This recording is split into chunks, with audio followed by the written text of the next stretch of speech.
I got all I want, and I got all I need, and I got everything. I got you and me.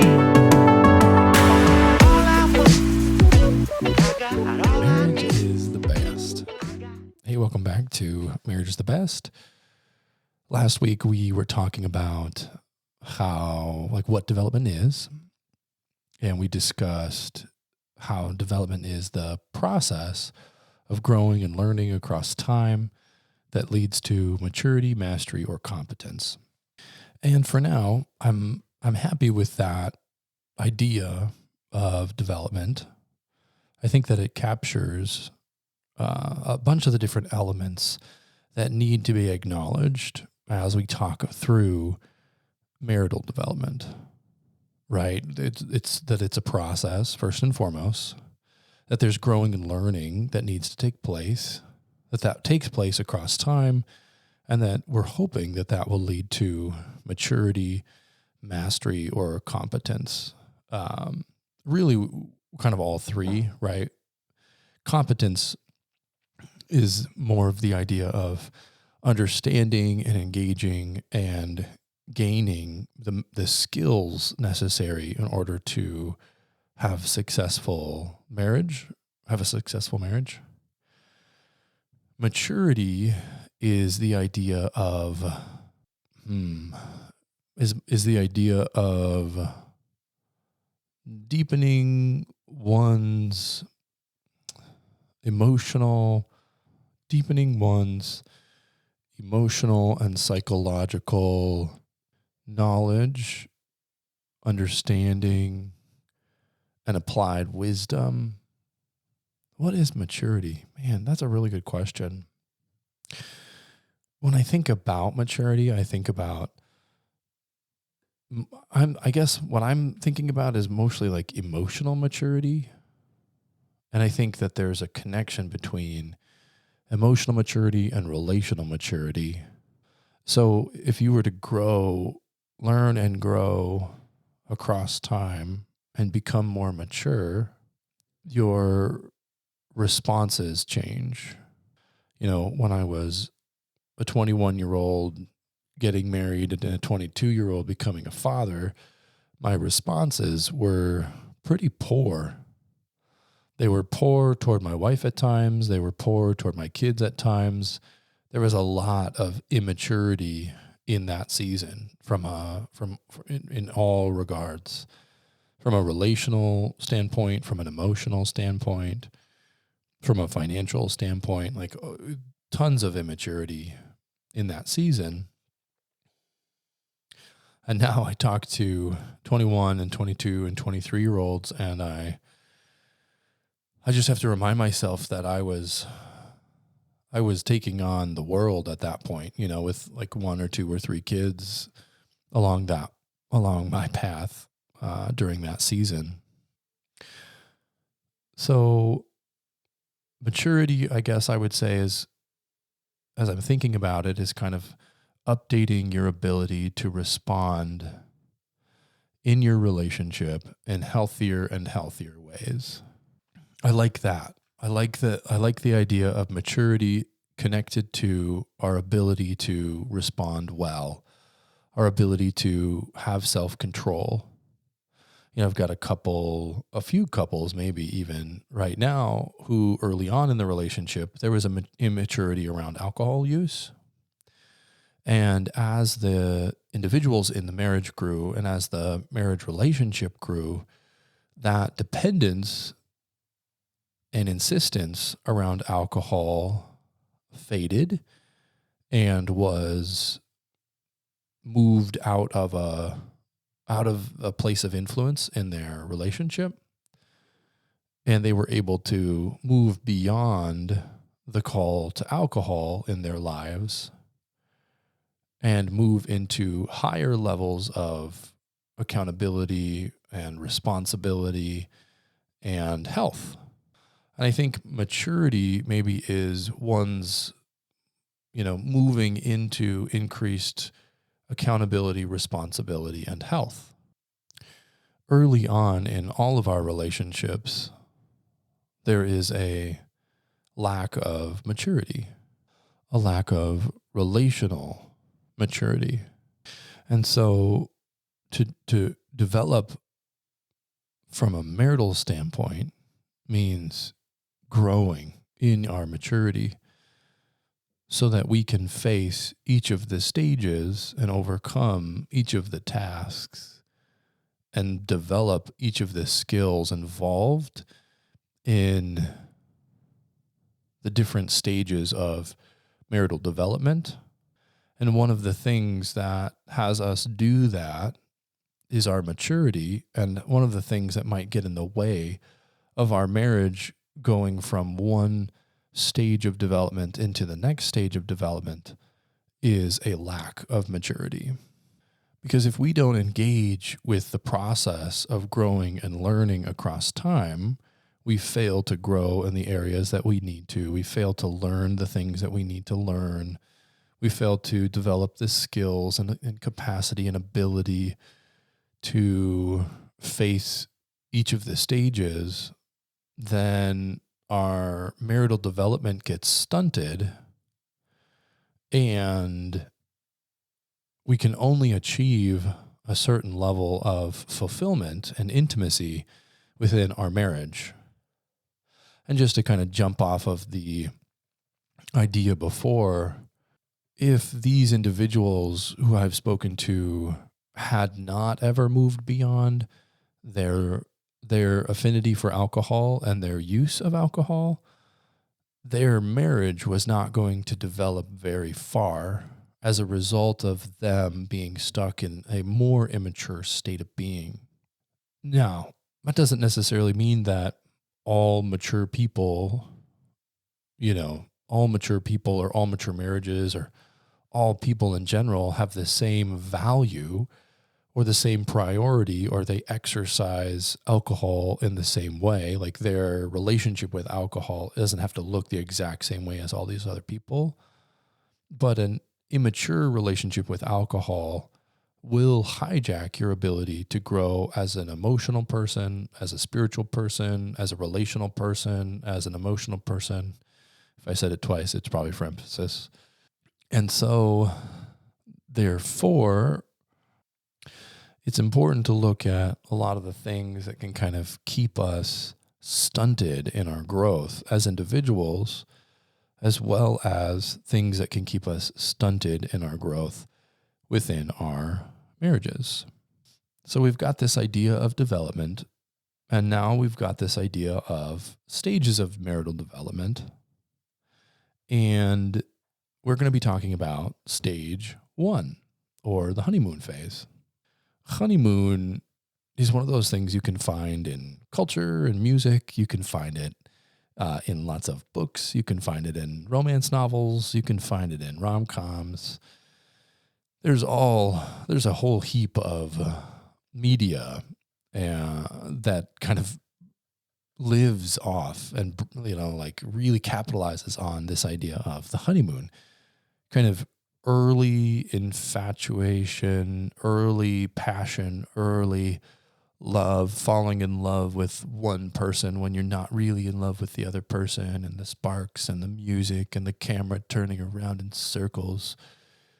There's a ton of media and there's a ton of stories that represent moments in the honeymoon phase of a relationship that kind of dominate culture.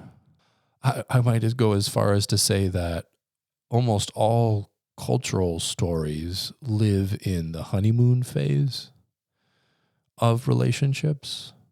And there aren't that many wonderful stories about relationships that stand the test of time, or that grow and mature over time, or kind of represent more of a developmental pattern rather than sparks flying and the fire, getting out of control, or, these different kind of tropes that you'll find in relationships and in media. Now, there are probably plenty of stories that I'm just unaware of that do a good job of capturing kind of marital development or relational development. But I guess I would, from my experience, I should specifically say,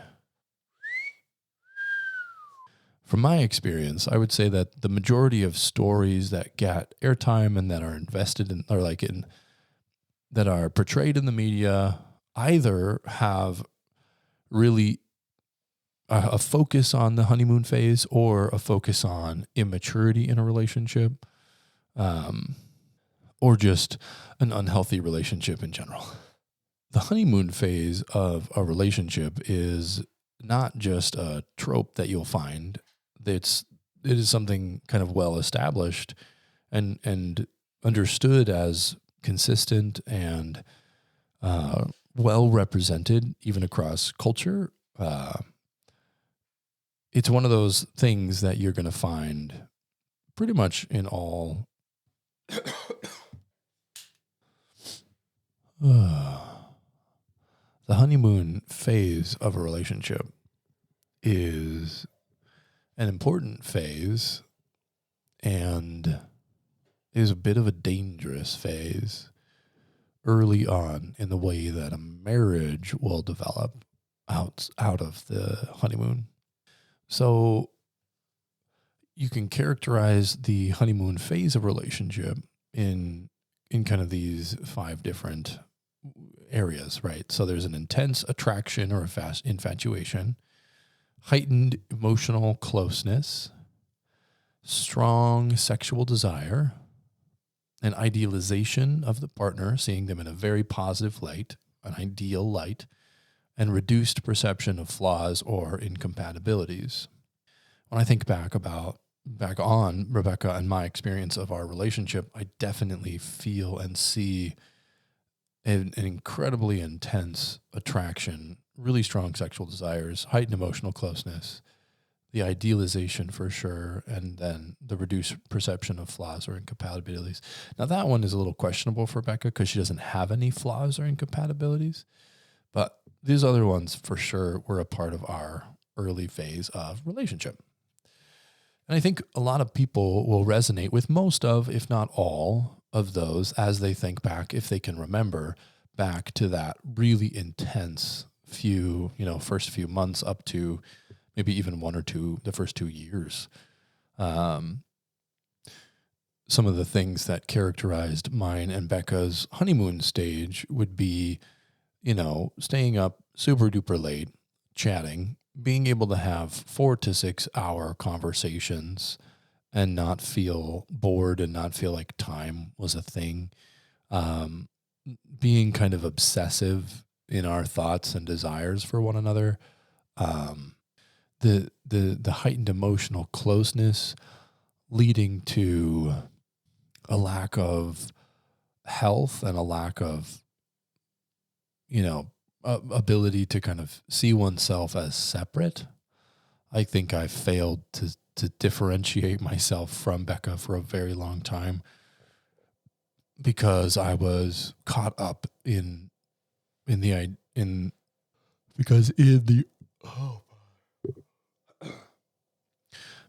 early stage of our relationship, I was completely caught up in who this other person was and how it felt to not be with them and how all I wanted was to be with them. And when I was with them, all of the intense attraction, infatuation, desire would come out. And it was very much like drugs. I would imagine it would be very much like drugs. And so, yeah, there's an intensity to it. It's interesting. I found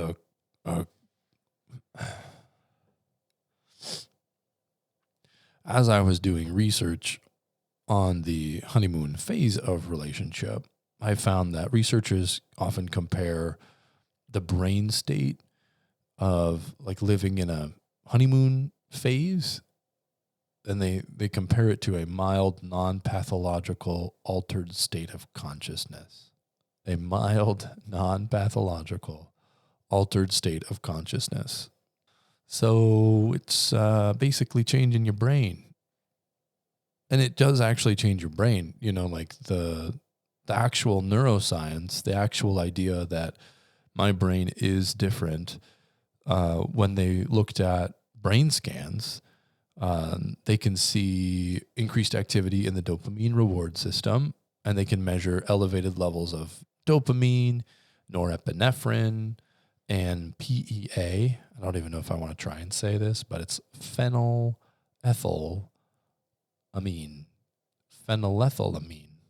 something like that, which I guess is referred to as the love chemical.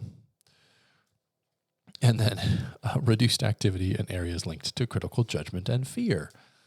So all of that serves to explain why there's such emotional highs, why flaws feel so small or almost invisible early on, and why our brains are obsessive about the other person, because the brain is genuinely on a high of chemical, and within a non-pathological altered state of consciousness.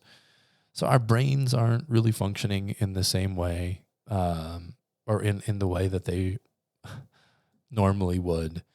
And, it feels really good and really bad, and it feels crazy at times. And I think this is part of the reason that, like, the idea that love is blind is a thing, is because within the neuroscience and within the brain mapping and the experience of this honeymoon phase, it definitely feels like you are blinded by the experience of the honeymoon phase, by this passionate honeymoon time. And it's very difficult to see clearly who this person is, what this person is, and what this relationship turns into. Now, the honeymoon phase is actually a really important phase of relationship. And you could take a lot of the things that I've said today as maybe like negative things or bad things that you find within the honeymoon phase. But ultimately, the reason that the honeymoon phase is a thing is the honeymoon phase serves as a purpose to drive us to commit to our partners. It drives us to invest in our relationships. It drives us to overcome early obstacles, and it drives us to create a bond, deep, intimate bond with our romantic partners. And those are good things. Commitment formation is really good. Motivation to invest is really good. Overcome early obstacles, things that might shut that relationship down early on. And the bonding, that intimacy, that bonding over time, all of those things serve as a really good, healthy purpose in establishing an early foundation for relationship. So when I talk to couples about their early relationship foundation and what drove them to one another, it's oftentimes an indicator for like where their marriage is at and where their relationship is at currently. So if I ask, how did you guys meet and what was that like for you? And they go off on a story about their early lives together, and they laugh or they smile or they give an affectionate touch. They have memories to share. They work together in producing the story. All of those things serve as anchor points for me as a counselor to kind of hear and absorb and listen to and understand where they're coming from and how they maybe think about each other right now and how they think about each other back then. And if there's a big difference, I used to, think she was cool, and now I am just only annoyed by her, or vice versa. And it is an important kind of data point to understand how their early phase of relationship is currently being thought about and how it has impacted where they are right now. Oftentimes, the issues that a couple is facing was they were present in the early phase of the relationship. And so it's very often not new things, almost never is it new things that couples are bringing in to counseling to want to work through. It's almost always started either, in the transition from no kids to some kids, or it started right off the bat. And those are the two stories that I hear primarily. And so the issues that you're blind to in a honeymoon phase are issues that very well may stand the test of time and create those unresolvable conflicts that we've talked about, where not that the two people are broken in a certain way, and in coming together, they create holes within the system, and those holes can't be patched or filled. And so what needs to happen is an ability to dialogue in a gracious and gentle way, and to limit defensiveness within that issue so that the dialogue can occur is necessary. Those issues and those unresolvable conflicts oftentimes are present because of the nature of the two people coming together and the holes that they create when matching personality and when matching family of origin and when matching all of the things. They've created this, this natural hole. And so neither of those things are bad, neither the honeymoon phase and being blind to it, nor the holes that are created. Those are natural, marital, functional, systemic occurrences. Those are normal. It's okay. And so when I think about the honeymoon phase and how important it is in creating early attachment, early immature attachment, and how when it fades, when the chemicals start to kind of wear off and reality kind of starts to set in, there are new tasks and new skills that need to be developed so that a marriage can be healthy. When I talk to people in dating relationships who are good matches and have a good base for a relationship, meaning that the person that they're dating shares some of their interests, the person that they're dating shares some of their values, there's an attraction, there is similar expressions of future goal orientation. When they tick some of the boxes of, okay, so there's some foundational things going well, so you could maybe work out the differences in some of the other areas, but in these 3 or 4 areas that we're pretty sure there's a higher rate of alignment. And that's what you want to see. You want to see kind of that higher rate of alignment within the relationship, even in the honeymoon phase.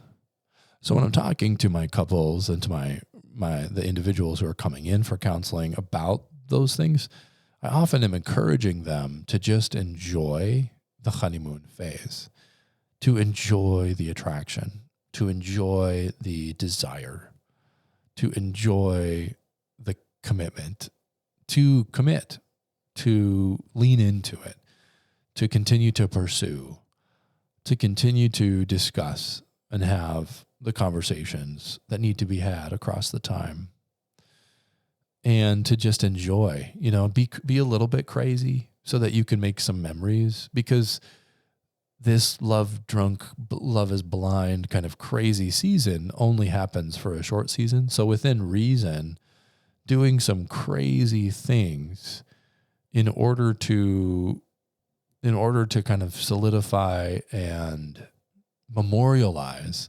this season of the relationship can be helpful in remembering how it felt and what it was like to move through this. So Becca and I did some pretty crazy things during our honeymoon phase, and we often talk about those different things. We talk about falling asleep on a Skype call and waking up the next morning to each other. We talk about Thursday nights being our conversational night at college because it was the only night that we both had free. And we remember staying up until all the wee hours of the night in the coffee shop at Crown College And then, me walking her back to her dorm and then going up to Faith. And we talk about,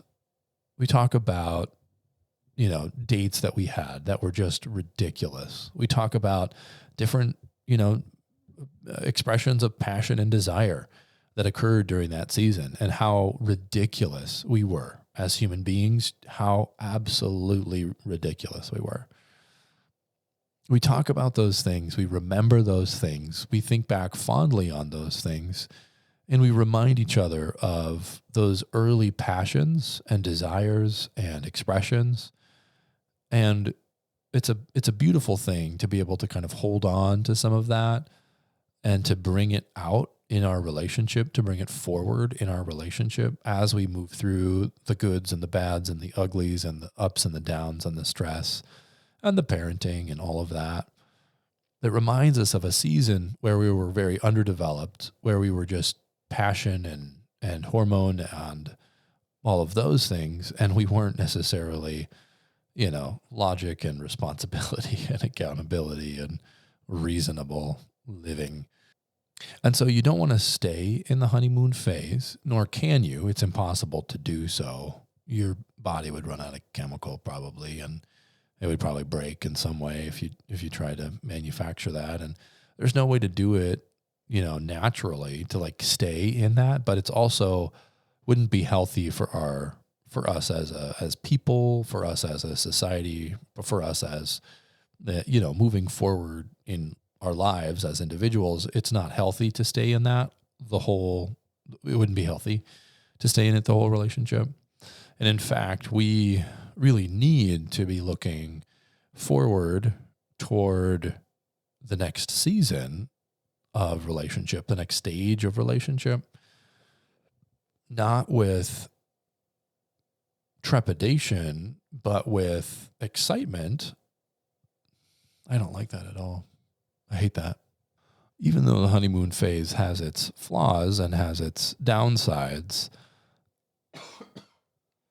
but it's also really beautiful and foundational in one's experience of their relationship. It also can provide a lot of love moving forward, but it's not enough just in and of itself to create a healthy long-term marriage. You need other things. You need new skills, new seasons and stages of development in order to learn and grow and mature and build the life that is available, build the life that you really want to be building toward increased responsibility and health. And the honeymoon phase does not encourage either of those things. So if you are in a honeymoon phase of relationship, I would say enjoy it to its fullest. Be goofy within reason, and even though you're probably unreasonable, and make some really good, healthy, strong memories. Continue to commit and pursue and ask the right questions. There's lots of books on questions and relationships. It's important to know that the honeymoon season comes to an end, and that's a good thing. It's not a bad thing. It could be a painful thing, but it's not necessarily a bad thing.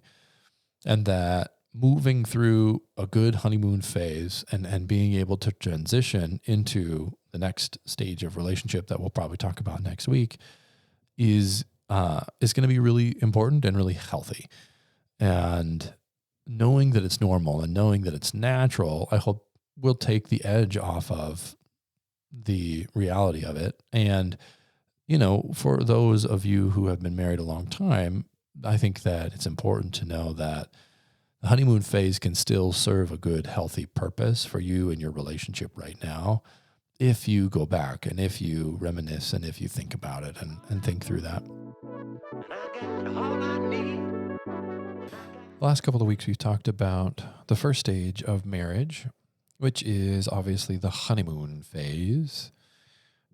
As I was thinking about kind of stage number 2 and how to kind of transition from honeymoon into whatever we're going to call the second phase of marriage, I was thinking through Becca and my early kind of marital dynamics, and thinking about how much conflict we had early on in our marriage.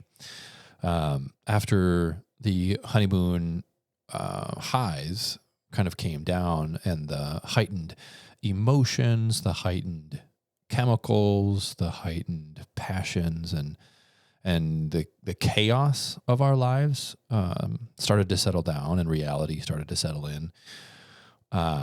We found a lot of conflict and a lot of really, really difficult feelings where the honeymoon phase was chock full of high intensity, really kind of over the top expressions of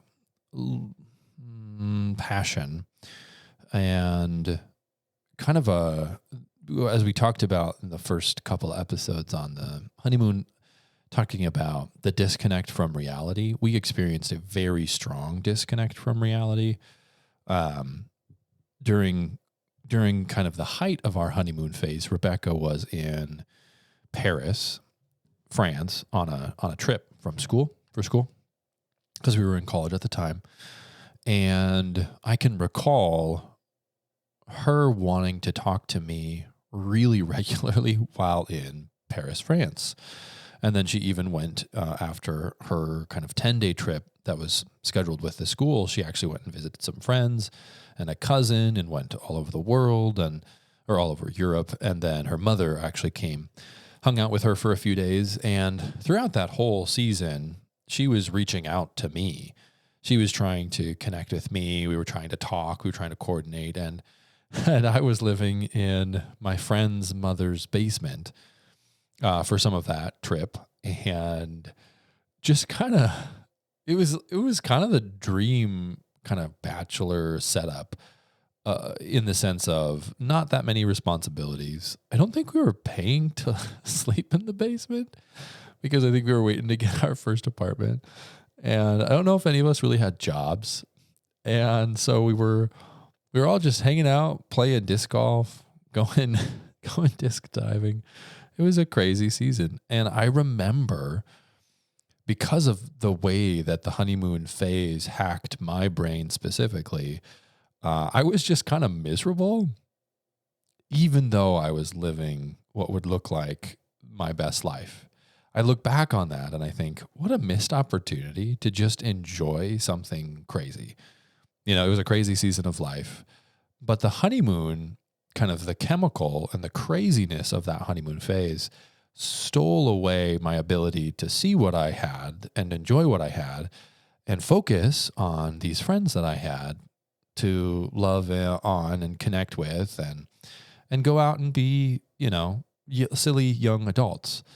I think that one of the dangers that we didn't quite talk about in that honeymoon phase is the honeymoon phase, the way that it disconnects us from the reality of our lives, often takes away from whatever is going on at that moment in your life. And so let's say that you're in high school and you're kind of going through this honeymoon phase.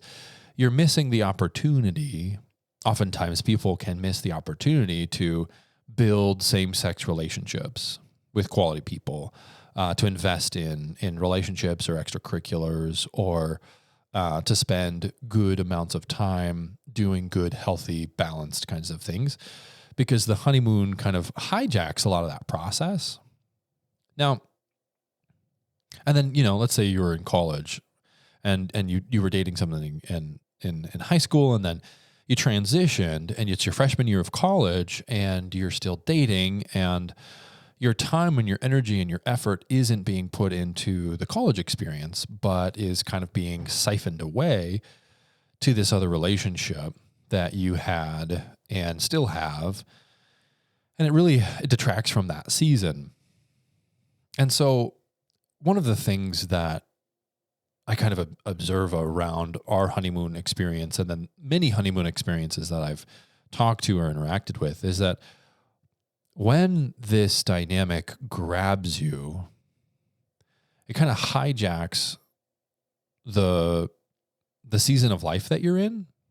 And when we think about the chemical impact of the honeymoon phase, the relational impact of the honeymoon phase, the environmental, the sociological kind of, everything that's just going on at that time, it makes a lot of sense that the honeymoon phase would have that kind of level of impact based on the disconnect from reality and all of the heightened feelings.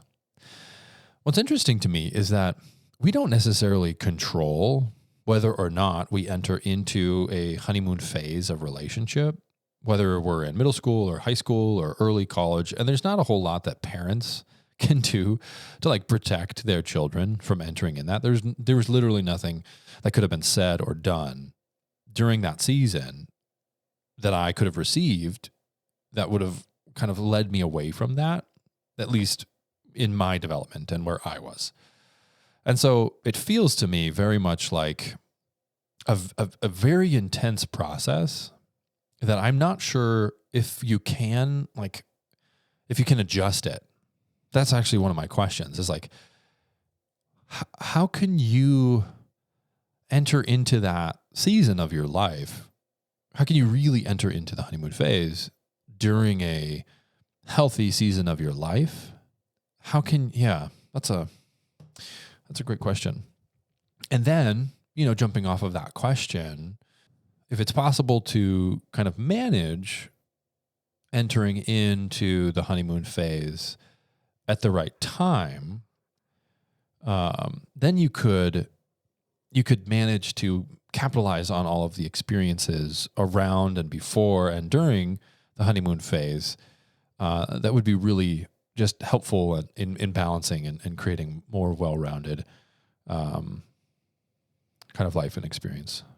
So how do you choose or manage when honeymoon happens? Yeah, okay. Because I know for me, there wasn't anything that anyone could ever have said or done that would have changed it or updated it for me. I was unreachable.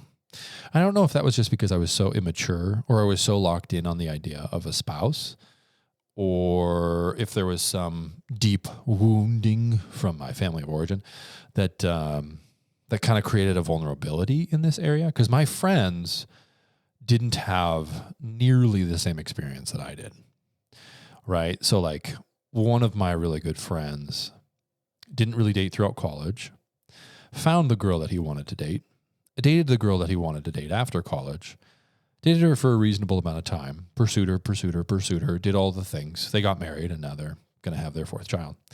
Really cool, really wonderful story. Now, it doesn't, just because they have a different story doesn't mean that that their dynamic is like better or worse than mine and Becca's dynamic. And so even though our honeymoon phase hijacked our lives and their honeymoon phase was more balanced and grounded, doesn't necessarily mean that the work has changed that much when it comes to building a healthy marital foundation. I think their foundation was much stronger and healthier when they started than ours was. Actually, in fact, every single one of my friends basically had a much stronger foundation and was in a much better place when they started their marriages than when Becca and I started ours, which is really fascinating to me. That we could start from such a difficult place, stress, baby on the way, no money, 750 square foot apartment, something like that, no AC, broken parents on both sides, broken marital relationships, all throughout the family of origin stuff. And yet we moved from the most chaotic, most nutty honeymoon phase, codependent out the wazoo, into this stage of a disillusion, breaking down the illusion. I think that's probably what disillusionment it means. We moved from that into the disillusionment, and we worked really, really diligently in this second phase to understand conflict management and to build our confidence in each other and in our relationship.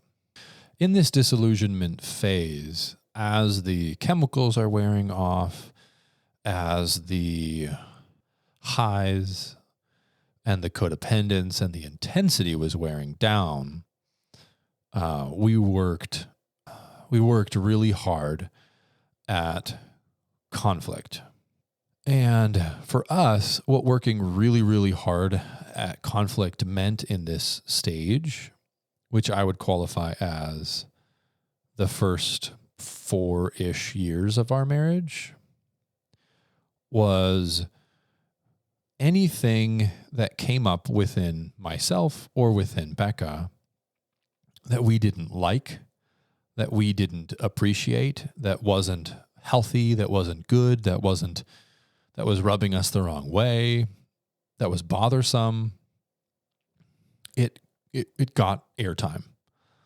We allowed for lots and lots of hard, difficult conversations during this disillusionment phase, and we didn't allow anything to get swept under the rug to create some nasty mess that was going to have to get cleaned up later on down the road, or worse yet, would create a bitterness between the two of us that would erode our foundation and create lots of distance within our dynamic long term. So we weren't going to allow anything to get stacked up. I was talking to a client just the other day about how early on in our marriage relationship, the way that we dealt with conflict, the way that we learned to conflict was speak it out as early as you notice it, as best as you can, and work through it to resolve it as quickly as you can. The as you cans are really important there, because at different times we were able to work through different levels of conflict in different speeds. You know, we've had conflict that lasted a week. Actually, probably more in the last 3 years. We had conflicts that lasted much longer. But in these first 4 years of the disillusionment phase of our relationship, we had so often we were thrown into conflict that was small, that needed to be resolved very, right away. I can remember going to bed early on in our marriage and being on I think we got this free king bed from somebody. I can't remember who. It was one of Becca's friends. And so we got this massive king bed. The room was so small that you had to skirt around this bed. It was so impractical and ridiculous, but it was free, and we were blessed by it for a little season. I think we actually ended up, anyways, moving forward. So we've got this king bed, and I remember laying on the furthest side of the bed that I possibly could, facing the opposite direction, staring at the wall because I was upset about something. And I remember learning at that time, going through the Gottman training, because I think I was in my internship at that time. And I'm laying and I'm angry and I'm on this far side of this bed. I was as far away from her as I possibly could. And I remember John Gottman's words of turning toward versus turning away. And are you going to allow your marriage to be a place that you are turning away from? Are you going to create a pattern, a habit, a consistent rhythm in your life and in your marriage where you are turning away from Becca? And I thought to myself, no, how dumb, how silly is that? How inappropriate is that? And I'm probably 23, at the time. And so I'm turning toward her, and I turn my body and I get as close as I can to her, and I just snuggle in, and there's this moment of connection. And all of a sudden, the turning away, the thing that I was angry with, that bitter seed, right, that I was watering and wanting to grow within me, it got rooted out. It got plucked out of the ground. So our marriage relationship could stay healthy and stay weeded. And so turning toward her in that moment and wrapping my arms around her, and we probably had a verbal exchange, but I don't really remember that part of it. I simply remember that realization of, am I going to allow whatever conflict we are facing right now to kind of root down and create bitterness, would be one analogy. Or to create this rift, right? To allow the rift to grow as opposed to turning toward her and forcing us back into alignment and connection.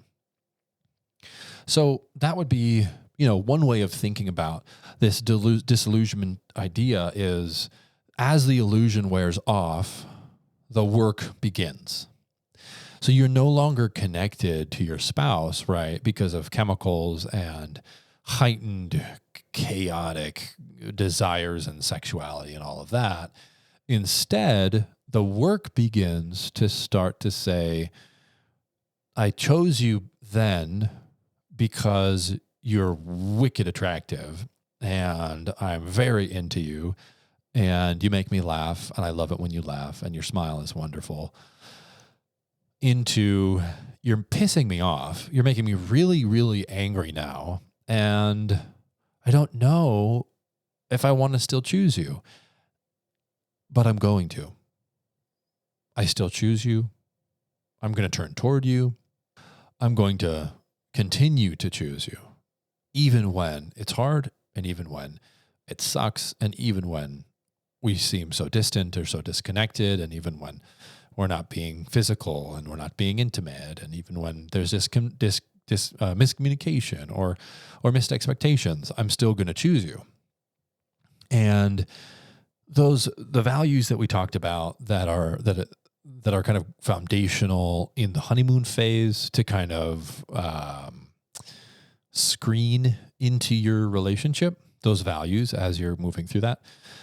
If you're screening in really good values, then there's a really solid foundation to continue to build on. But there's still a lot of work that has to happen within the area of conflict resolution, entering into many, many, many conflicts throughout time, and creating patterns and habits of turning toward your spouse versus allowing those conflicts to create the rifts or the bitter roots or whatever you want to say, that kind of tears down the relationship or just makes the relationship much more difficult. So the illusion is wearing off. All of those really, really heightened emotions and feelings are coming down. Reality is setting in. The reality of life's pressures and stresses are kind of coming into full view. And where you used to have this break from reality, which was allowing you not to see the hardship and the stress and the difficulty, or was maybe softening it or creating a haze around it. Instead of that, there's an increased clarity in who this person is, in how they operate, in what they're like, in what their quirks are, in all of those things. And in recognizing all of those things and having all of the heightened feelings coming down, it creates kind of there's a bit of a harsh reality that sets in, that my marriage is not a honeymoon. My marriage is not always going to feel the way that it felt in the beginning. My marriage is not always going to be represented by the chaotic, crazy, heightened, passionate moments. And as that reality sets in, we have the task of building up our ability to move through conflict and maintain our connection and continue to choose one another through the difficulties and through the conflicts and through reality coming into the picture and through knowing and recognizing and understanding who this person is. I am going to stay connected to you no matter what. I am going to stay connected to you no matter where our conflict takes us. I am going to stay connected to you regardless of your foibles, regardless of your quirks. I am going to stay connected to you, my spouse, whom I chose. Despite the fact that you now look a little bit different to me, despite the fact that the haze has kind of worn off of the honeymoon phase, despite the fact that my chemicals are different and our relationship is a little bit different and the passion is different and the intimacy is different. Despite all of those things, I still choose you. You're still mine. And I still want to continue to pursue you throughout the next stage and phase of our relationship. So if you can move into and through the disillusionment phase, and you can learn to have all the necessary conflicts, and you can turn towards your spouse even when it's difficult, and even when like everything in your being wants you to turn away, and even through, acknowledging and understanding that they have all sorts of interesting things about them that you will learn. And even though they are continuing to learn that you have lots of interesting things about you, and they're going to continue to learn those things, despite all of that, we're going to continue to choose one another. And that's kind of the task. That's kind of the goal. That's kind of what we need in order to move through the disillusionment phase well, and in order to really lean into your spouse. We have to learn those two things, and those first few years are a really good test of that. Now, how you set up your honeymoon phase and how you move through that is going to determine how the disillusionment runs and how maybe difficult it's going to be. Becca and mine was incredibly difficult, but I am so grateful for the work that we put in those 4 years of feeling all of the awful feelings, of having all of the fights and all of the intense moments, of learning to turn toward one another, of learning to date, even when we were pissed, of learning to turn toward, even when that was the furthest thing from what we wanted, and learning to set expectations and failing. Oh my goodness, so much failure in executing holidays, in, executing time away from each other, in setting up any healthy kind of distance within the relationship, right? Creating our own spaces, which I think actually is going to come into play in the third kind of phase more so, as the illusion wears off and as we're kind of sorting things out because things are getting clearer. Now we're going to be moving forward. So now what if you're married right now and you've been married for a really long time? How does this idea of disillusionment affect you now? Well, I have talked to a lot of couples who are still in the disillusionment phase, even though they are very, very far into their relationship. And I've also talked to a lot of couples who didn't ever have the necessary conflicts throughout the disillusionment phase, and they didn't set the groundwork, they didn't set the foundation of how do we move through conflict, how do we set expectations, how do we understand and commit and choose one another, even when it's really hard.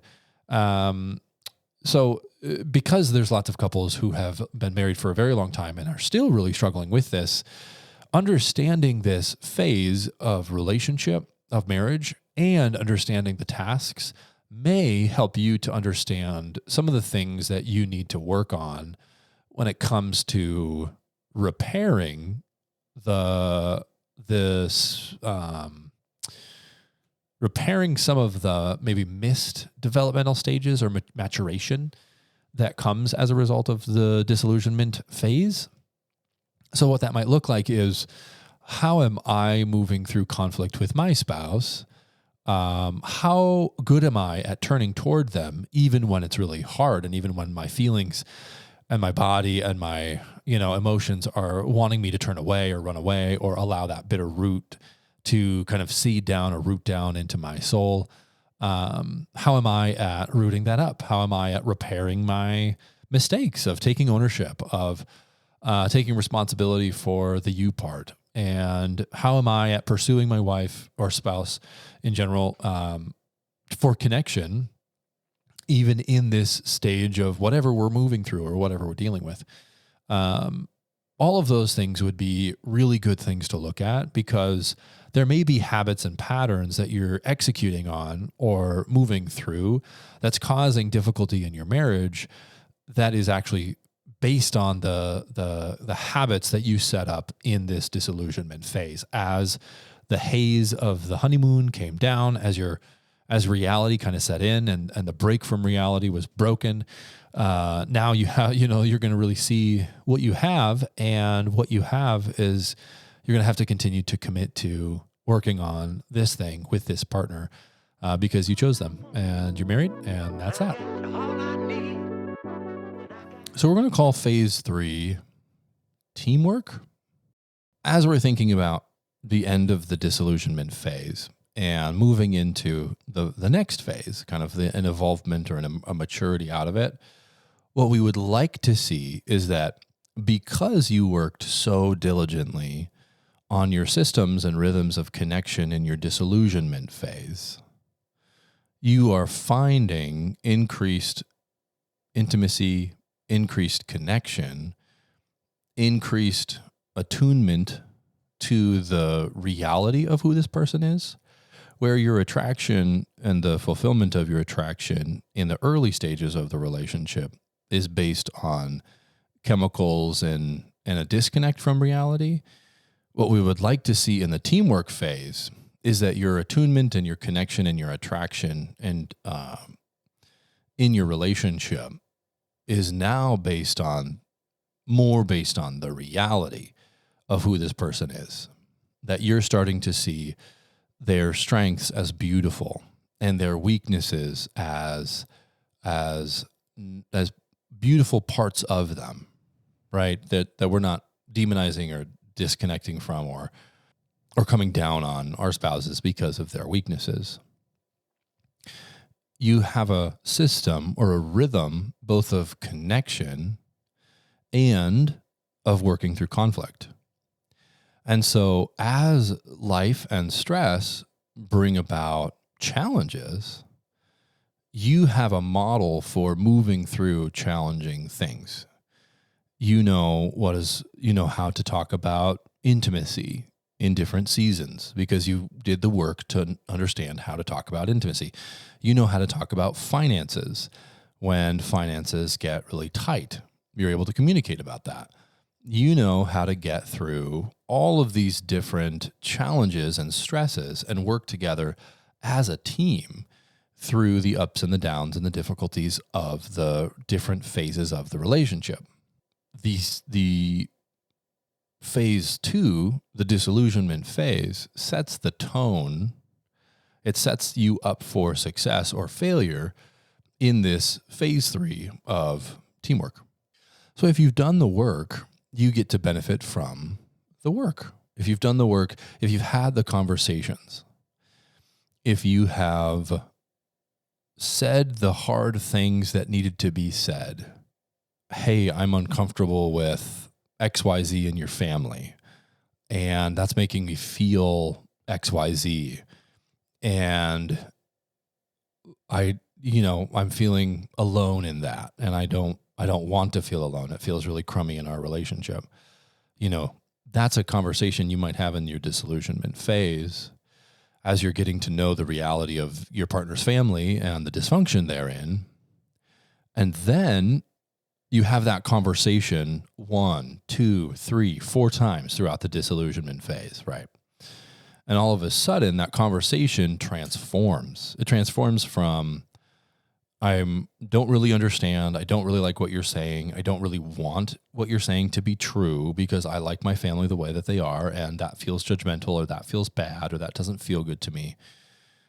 You go from that defensive, normal, reasonable kind of defensive response early on in that disillusionment phase to a softening over time. Conversation number 2, conversation number 3, conversation number 4. You start to see, we talk about the Shuka model. If you want to check that one out, the Shuka model is seen, heard, understood, known.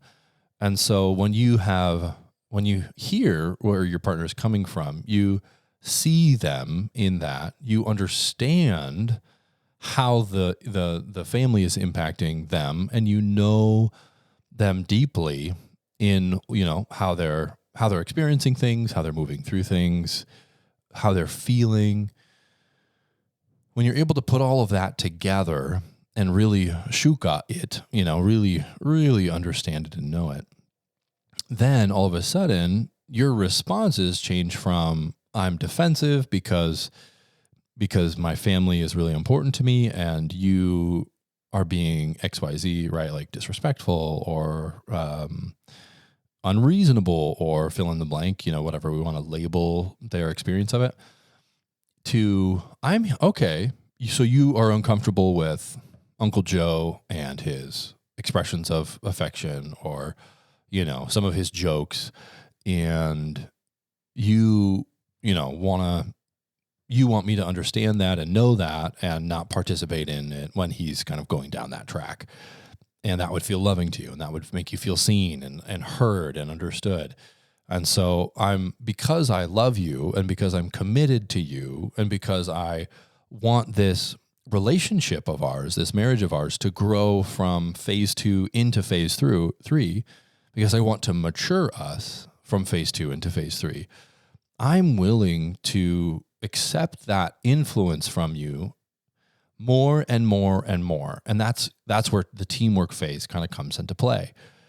In the disillusionment phase, you're not really willing to change the things that need to be changed, to see the person, because we interpret it as coming from a place of control or ill will or unreasonability or they'll get over it or I'm not willing to change that.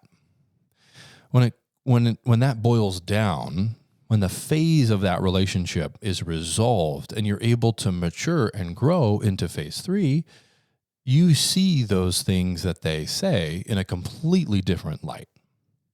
And your motivation changes from protecting the old, protecting the families, protecting old ways of doing things, protecting your own weaknesses and failures through defensiveness, right? Your spending habits, your lack of, ability to regulate emotions. You're able to see those things because in the disillusionment phase, your partner is constantly rubbing against your rough edges and it doesn't feel good. It feels icky. It feels difficult. It feels overwhelming at times. It'll spark defensiveness. It'll create loneliness and struggle and criticism. That rubbing is normal. And if we allow our partners to kind of rub down those rough edges and smooth those things out or sharpen our dull parts, then what we're able to do is we're able to move from being disillusioned and the breaking down of the reality into teammates, teamwork. You're able to hear each other better. You have a rhythm of connection. You have a rhythm of communication and conflict. Things don't have to go unsaid. Things don't have to go under the rug. They get dealt with. They get addressed. There are mature apologies made, and you start to really flow in your understanding and in your connection to your partner. And the more that you are seen and heard and understood and known in your relationship and in yourself, your growth and knowledge of yourself, the more intimate and close and connected and team-oriented you feel in your relationship. So that is an expression of what happens when you're moving from disillusionment into teamwork the right way. So, what happens when you don't move through the disillusionment phase of the relationship into teamwork the right way? Sometimes I find couples that have found a difficult topic in their disillusionment phase. It gets gridlocked, it gets stuck within their relationship. And then it slowly tears and eats away at the nature of the relationship. When we talk through conflict and we talk through probably defensiveness and shame, and we talked through a lot of the stuff last year throughout 2025, we talked often about the Gottman's discovery of unresolvable conflicts. And an unresolvable conflict, just to refresh your memory, is something that is there at the beginning of the relationship or not necessarily at the beginning of the relationship, but something that is there in the relationship that remains difficult, remains conflicted over the course of the relationship long term. So I've given the example in the past of Becca and my early stuff. We had hundreds, if not thousands, of conversations about faithfulness and connection and anxiety and feelings and insecurity. And we talked about those issues. Oh, and then coldness and emotional disconnection, or the way that we were talking about and treating one another. So we have had and do continue to have many conversations around these kind of core concepts, core topics. The reason that they come up is because I am broken in a certain area just as an individual, and my wife is broken in a certain area as an individual. And those broken parts of us, they don't fit together perfectly, like the jagged edges of a vase, right? So if you are a broken vase, half of one, and they are a broken vase, they don't come together perfectly. No relationship has ever done that. Instead, they come together and then there's huge cracks. There's these big cracks, holes in the vase. The vase is still beautiful. The vase is still valuable. The vase is still great. But there are these cracks. The cracks don't change because the cracks are created by you in your nature being you and them in their nature being them. In order to change the cracks, you would have to change who you married. You would have to change the person. And the person is not going to change. Now, certain things aren't necessarily cracks, such as excessive drug use, alcohol use, marijuana use, porn use, other addictions. Those are more behavioral issues and struggles. They're habit formed. They are very difficult to overcome, but they are not a part of who your partner is, in the sense that those are the unresolvable issues.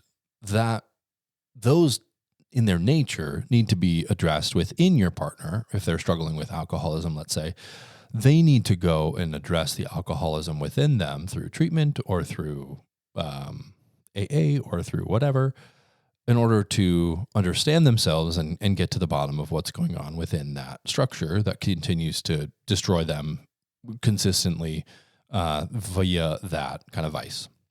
That is not the unresolvable issue that necessarily comes into the marriage, although the flavor of those things could touch some of the unresolvable issues. What I mean to say is that if someone is struggling with an addiction, that is not a marital issue necessarily, although it will become a marital issue and it will obviously impact the marriage. But the issue lives within the individual, and the individual would need to seek, support for that. And then as the individual sought support and got better and healthier, then the marriage could improve and grow and change and move into the next phase, the phase 3, 4, 5. All that to say, there's these unresolvable issues in your vase and in your relationship.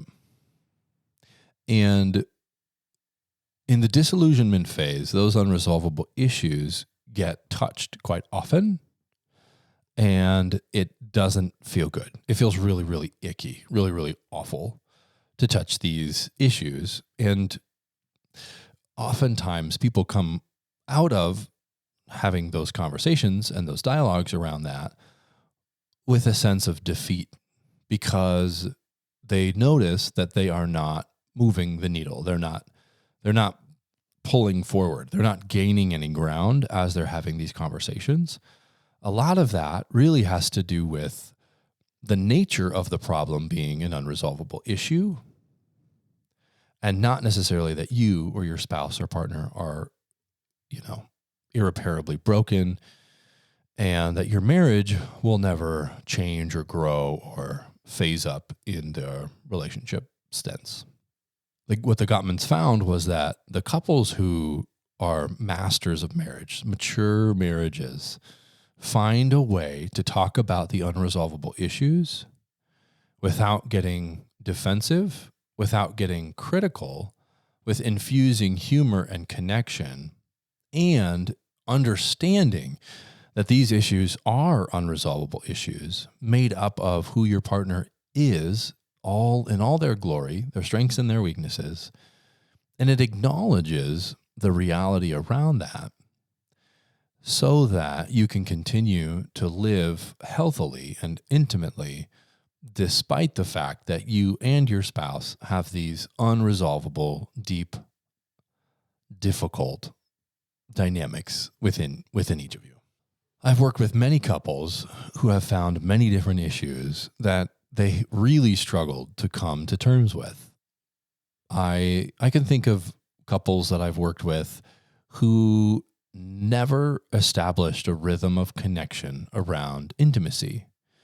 They never really talk about it. They didn't never really do the work around it.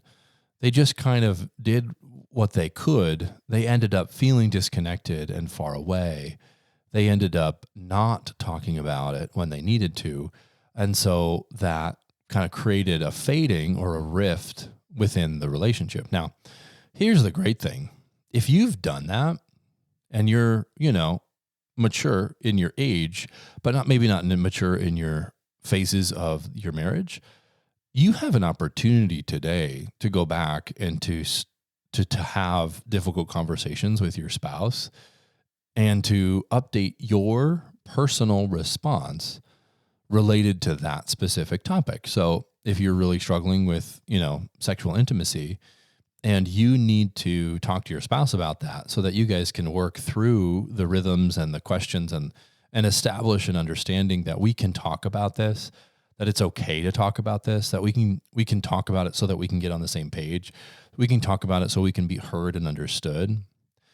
You can update this over time with consistent, appropriate input. Sometimes that is helpful to seek counseling for, so that you have a distant third party to kind of coach and help you through doing that.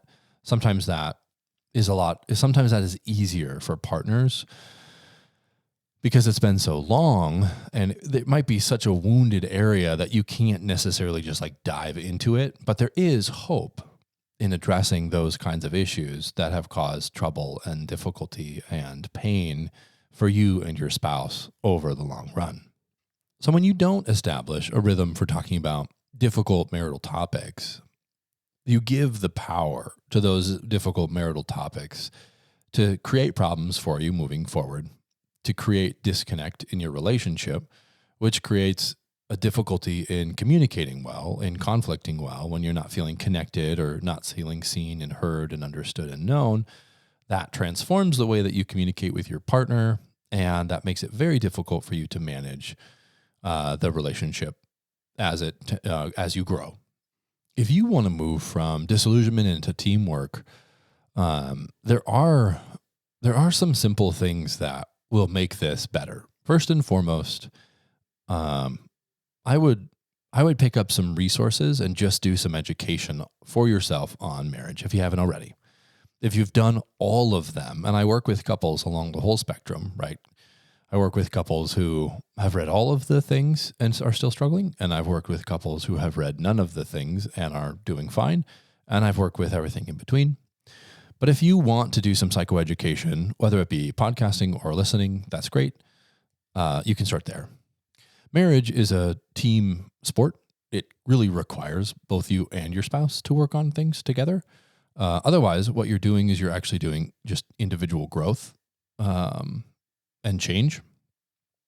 Work on yourself, and that's great. If you are so inclined, or if your partner refuses to go to seek some counseling in order to improve and grow and mature your relationship, you can do some of the work just yourself, internally on yourself, to grow and learn and change and become a healthier and healthier human being, so that your part of the relationship can improve. However, improving the marriage relationship requires both people.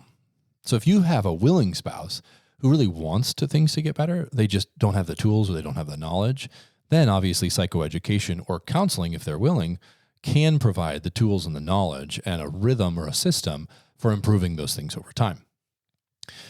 If they are not willing, then you can't necessarily attack the marriage, but you can attack what is within you that is impacting the marriage, or just what is within you that needs to grow and be healthy and mature as an individual person. If I were to give you advice, if you're in disillusionment, or you've been married for a very long time and there are these like issues that are really they're keeping you from feeling like you're on a good team, I would highly recommend reaching out. I would highly recommend reaching out to Marriage is the Best podcast. So we have an email, marriageisthebest@yahoo.com.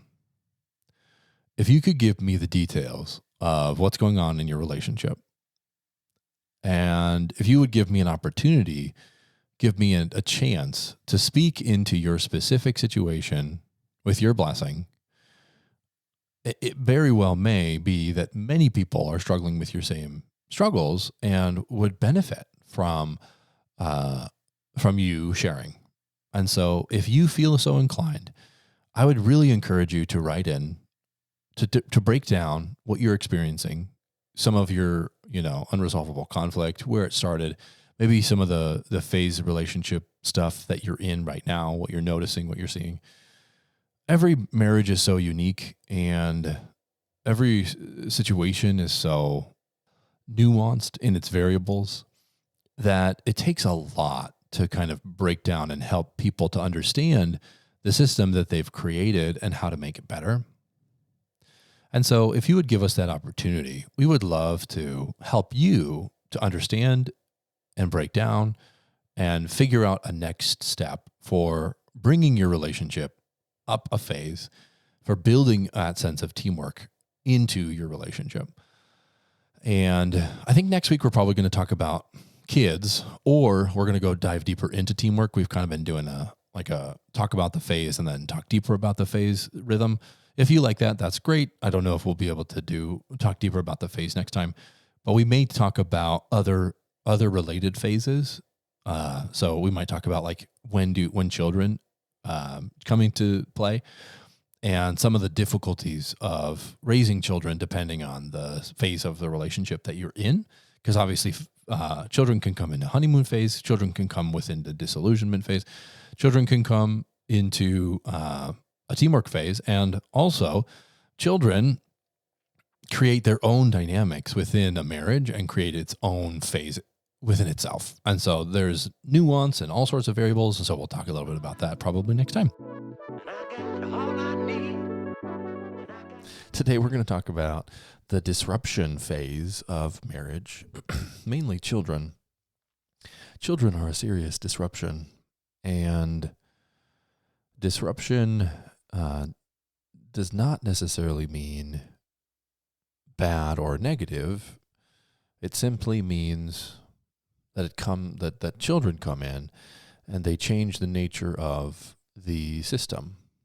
If you are living in a honeymoon phase of your relationship, or if you're in the disillusionment phase, or even if you're in the teamwork phase of your relationship, children will come in and disrupt whatever is going on within their relationship. This phase doesn't have a number because it can come into a marriage at any time. It can come into a marriage prior to the marriage even occurring. So there really isn't a number on this one because it all depends on when the children are on their way. And the phase or this disruption kind of phase also runs concurrently with whatever phase you're in. So it can happen during the honeymoon phase, it can happen before, it can happen during any of the other phases that we've talked about, and it can happen during, it also impacts and affects future phases that we'll talk about in the coming weeks. When children present themselves during the honeymoon phase, there is a shortening of that season of life, and I think it very quickly moves you from the honeymoon idea into disillusionment. I think that there is actually a lot of different kinds of disruptions that can shorten your honeymoon phase. Big moments, events, traumas, or big stresses that can come in and kind of cause the honeymoon phase to quickly phase out of your relationship. And so children are no exception. They can definitely come in and shorten that phase. They do change the way that bodies work and feel. Children come in and they change sleep patterns, eating patterns. They can create weight gain. They can create stress. They can create all of the things that kind of disrupt our lives. And they kind of force us to look at ourselves, look at our system, look at the hard things that we're going through, the stress relief that we are seeking, the coping strategies that we have. They take all of those things and they force us to grow up. They force us to mature. It's kind of like a mature or die kind of an idea. When children come into the honeymoon phase, it changes a lot and it changes it quite quickly. So you end up with a much shorter honeymoon phase. Now, I actually don't think that that is wrong or bad that the honeymoon phase would be kind of cut short by kids. Kids ultimately are a blessing despite the disruption that they create.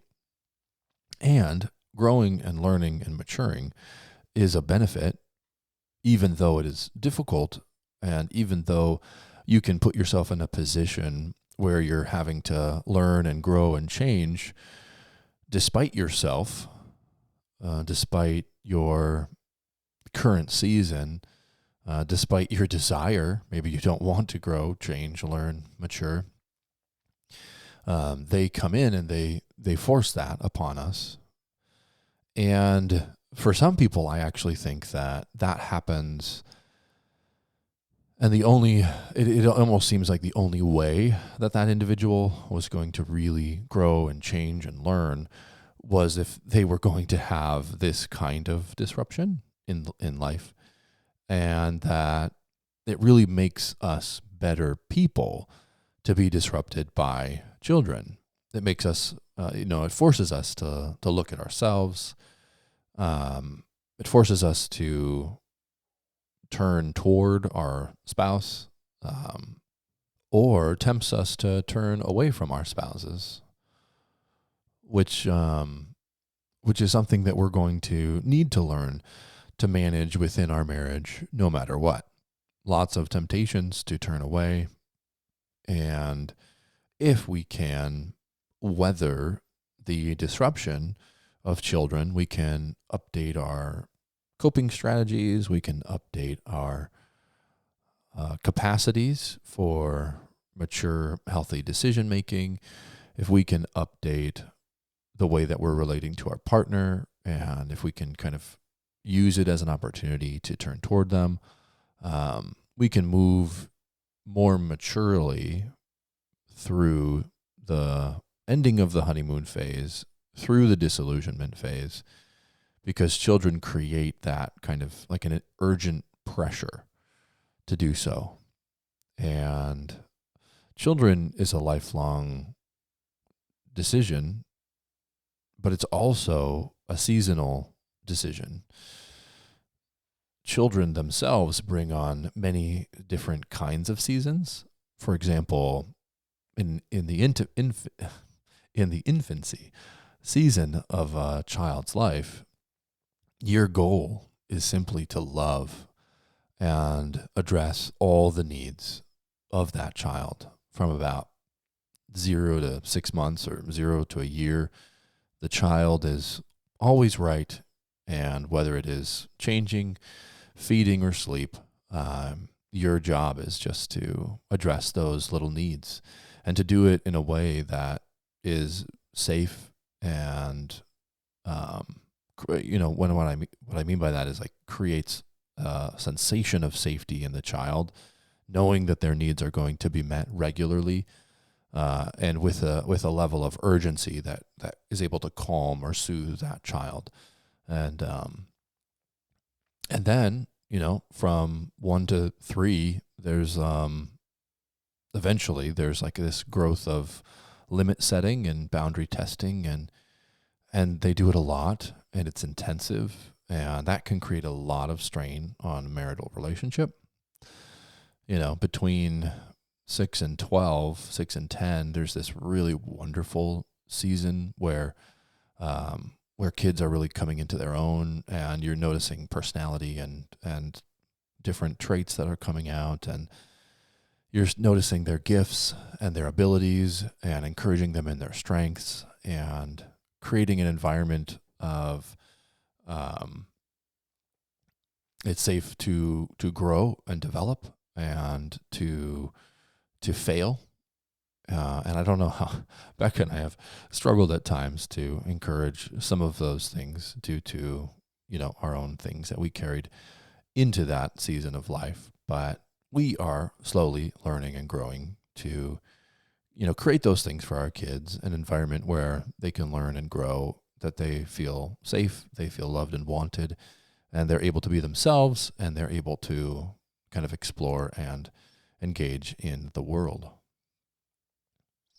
And then you've got this season of marriage or parenting that comes in from, 13 to 18, where you're basically throttling back your influence.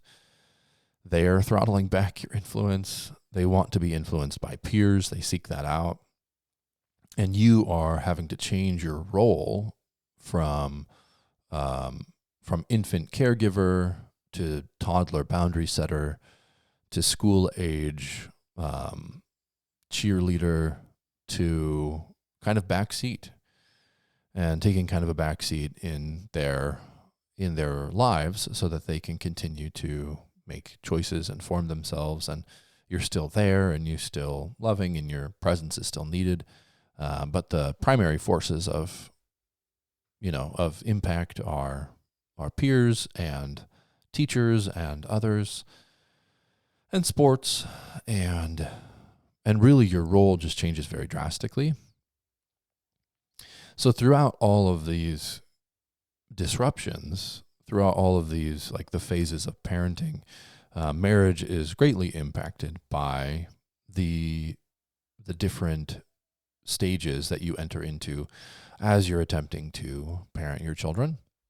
These different sections of the disruptions that children create in a marriage present different challenges and really require a lot of conversation between spouses to weather each section. So early on in infancy, you're talking about balancing the husband and wife's connection and attachment and an ability to support each other while you're supposed to kind of take care of all of these little needs as quickly and as safely and lovingly as you possibly can. And toddlerhood, there's a lot of limit setting, and so finding the right consequences, finding the right discipline, finding the right rhythms, understanding what needs to be disciplined and what is simply just a developmental season or stage.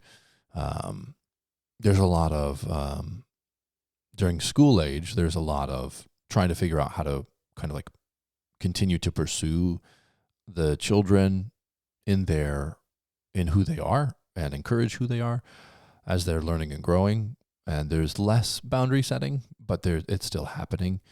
And those boundaries that you created in the toddlerhood are now kind of, you're seeing the fruition of that. You're seeing the fruit of that, but you still have plenty of time to continue to create those boundaries. And then as you're kind of throttling back and taking more of a back seat, you're positioned more in the back seat. You're not taking a back seat, but you're positioned more in the back seat rather than, the cheerleader on the sideline. You are trying to figure out kind of like a lot of the big questions. How are we going to respond to the really big emotions? How are we going to respond to puberty? How are we going to respond to dating? How are we going to respond to driving? How are we going to respond to their growing responsibilities?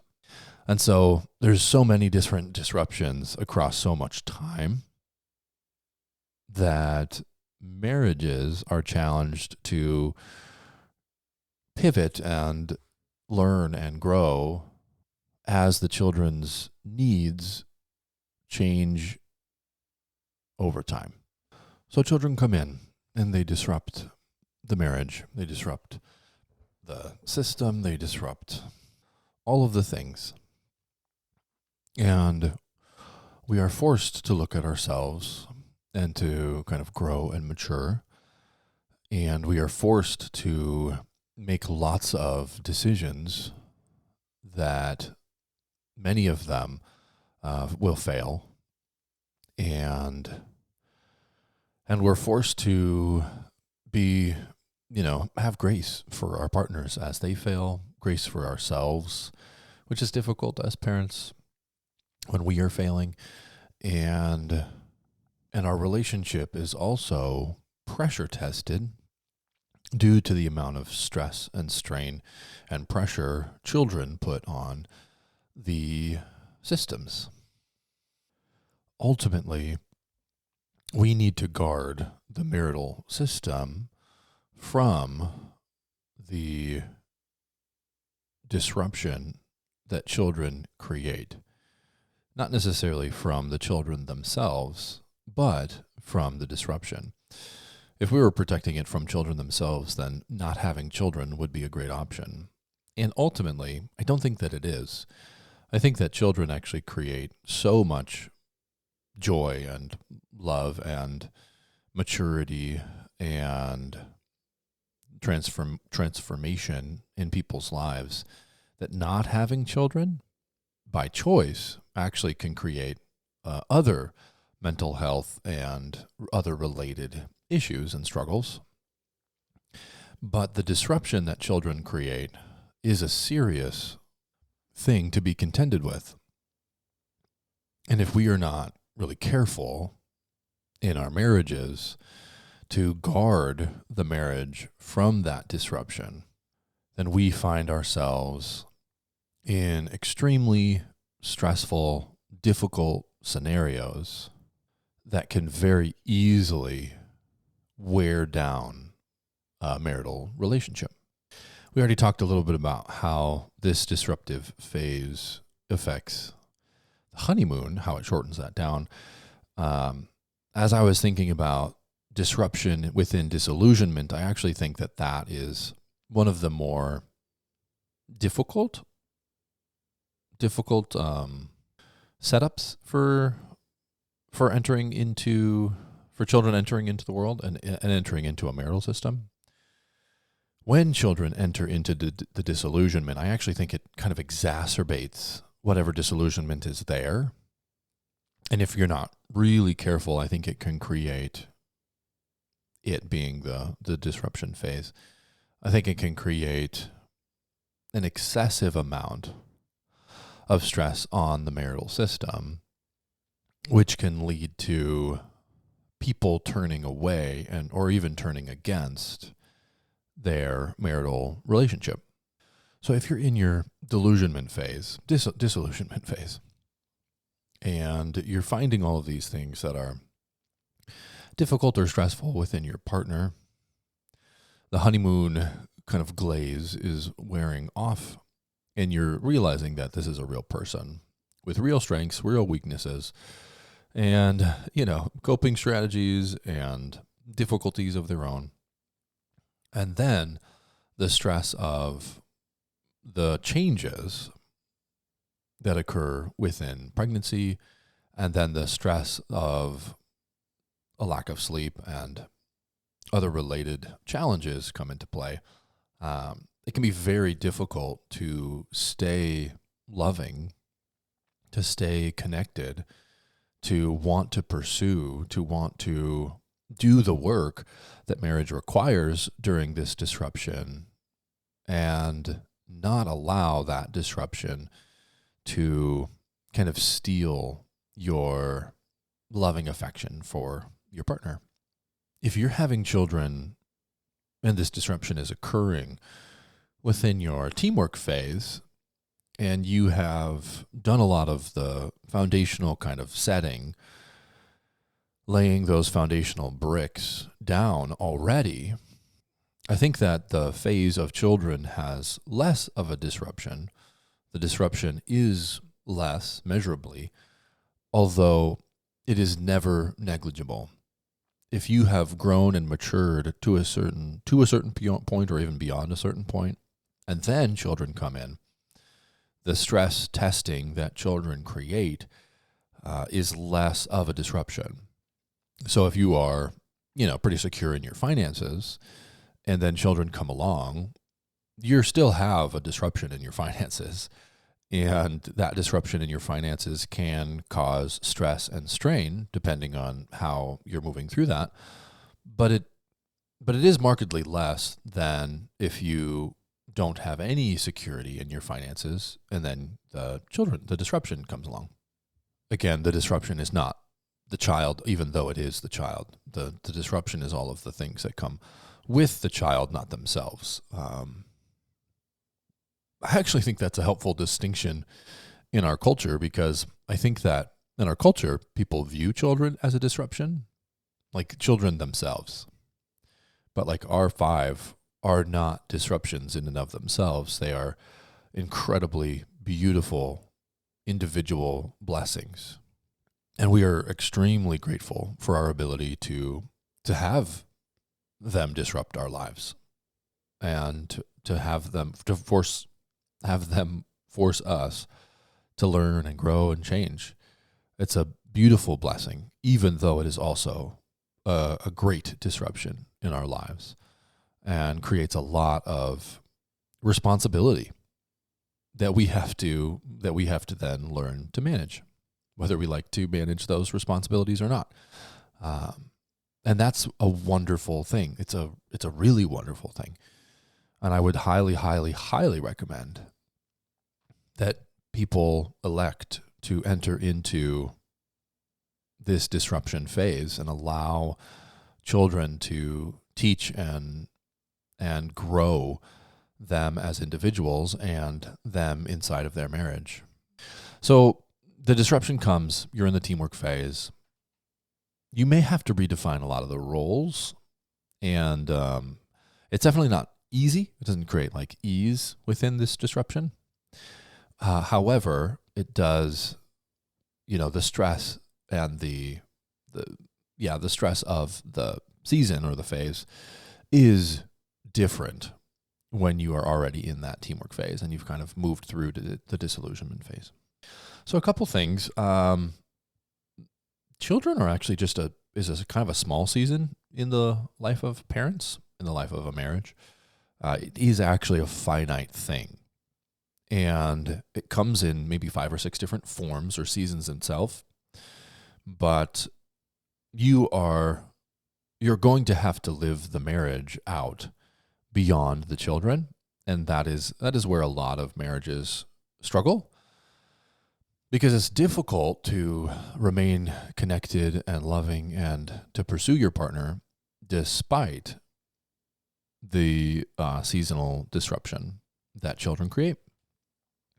And if you don't kind of continue to pursue each other and date and enjoy and create those rhythms of connection, a system that sustains itself, then you're going to find yourself very much at the end of the disruption cycle or phase, and it's going to have disrupted your marriage.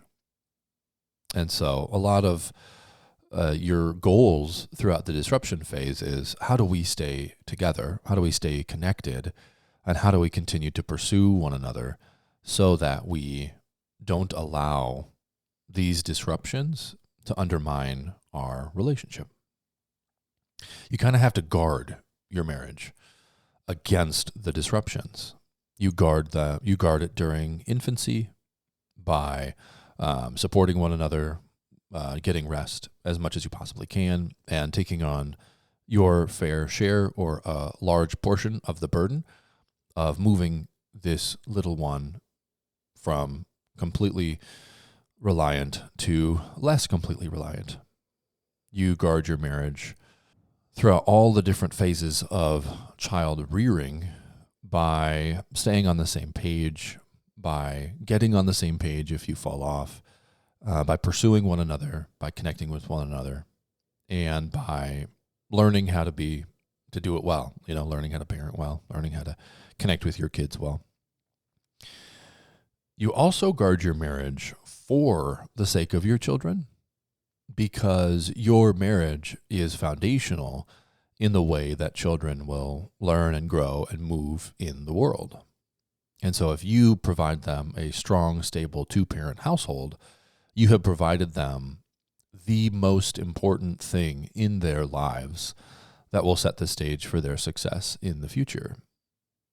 And if we allow the disruptions that children create to tear apart the marriage, not only is that bad for the marriage, but that's also really bad for the children, that those disruptions would be allowed, not by conscious choice, obviously, but allowed nonetheless to create disconnection and to create an undermining of the relationship. Again, that is not the children themselves creating that, but the disruption that children bring. So we guard your marriage from the disruptions by pursuing and connecting, and we guard your marriage for the children because the best thing for them is a strong, healthy marriage.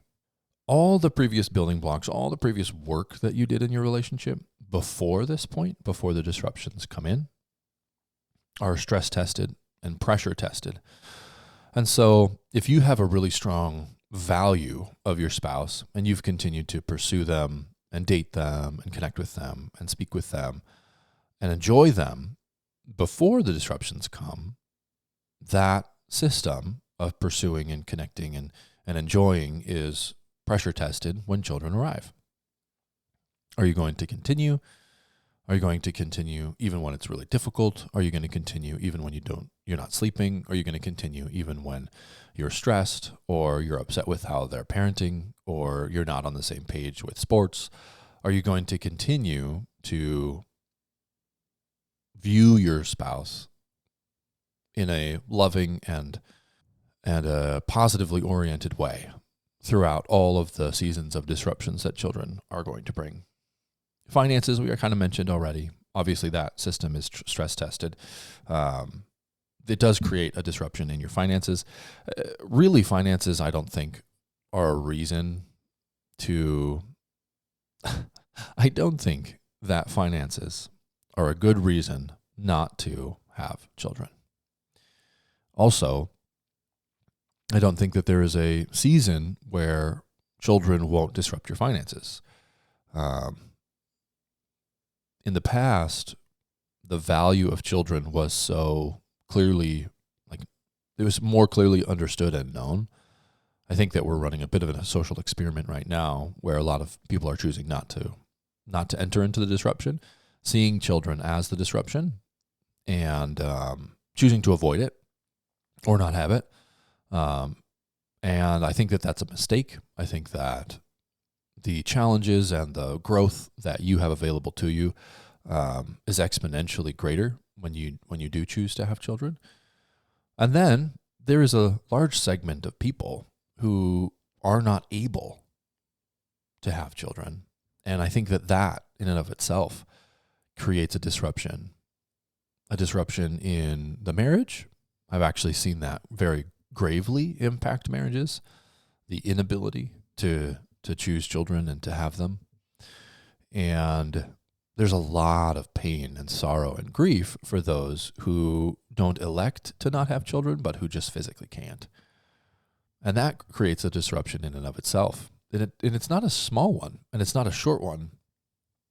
As you watch your friends, as you watch your family, as you watch your nieces and nephews, as you are seeing them grow in their own stages, throughout their own stages, it creates kind of an ongoing ripple effect of, and that's not me, and that's not our story.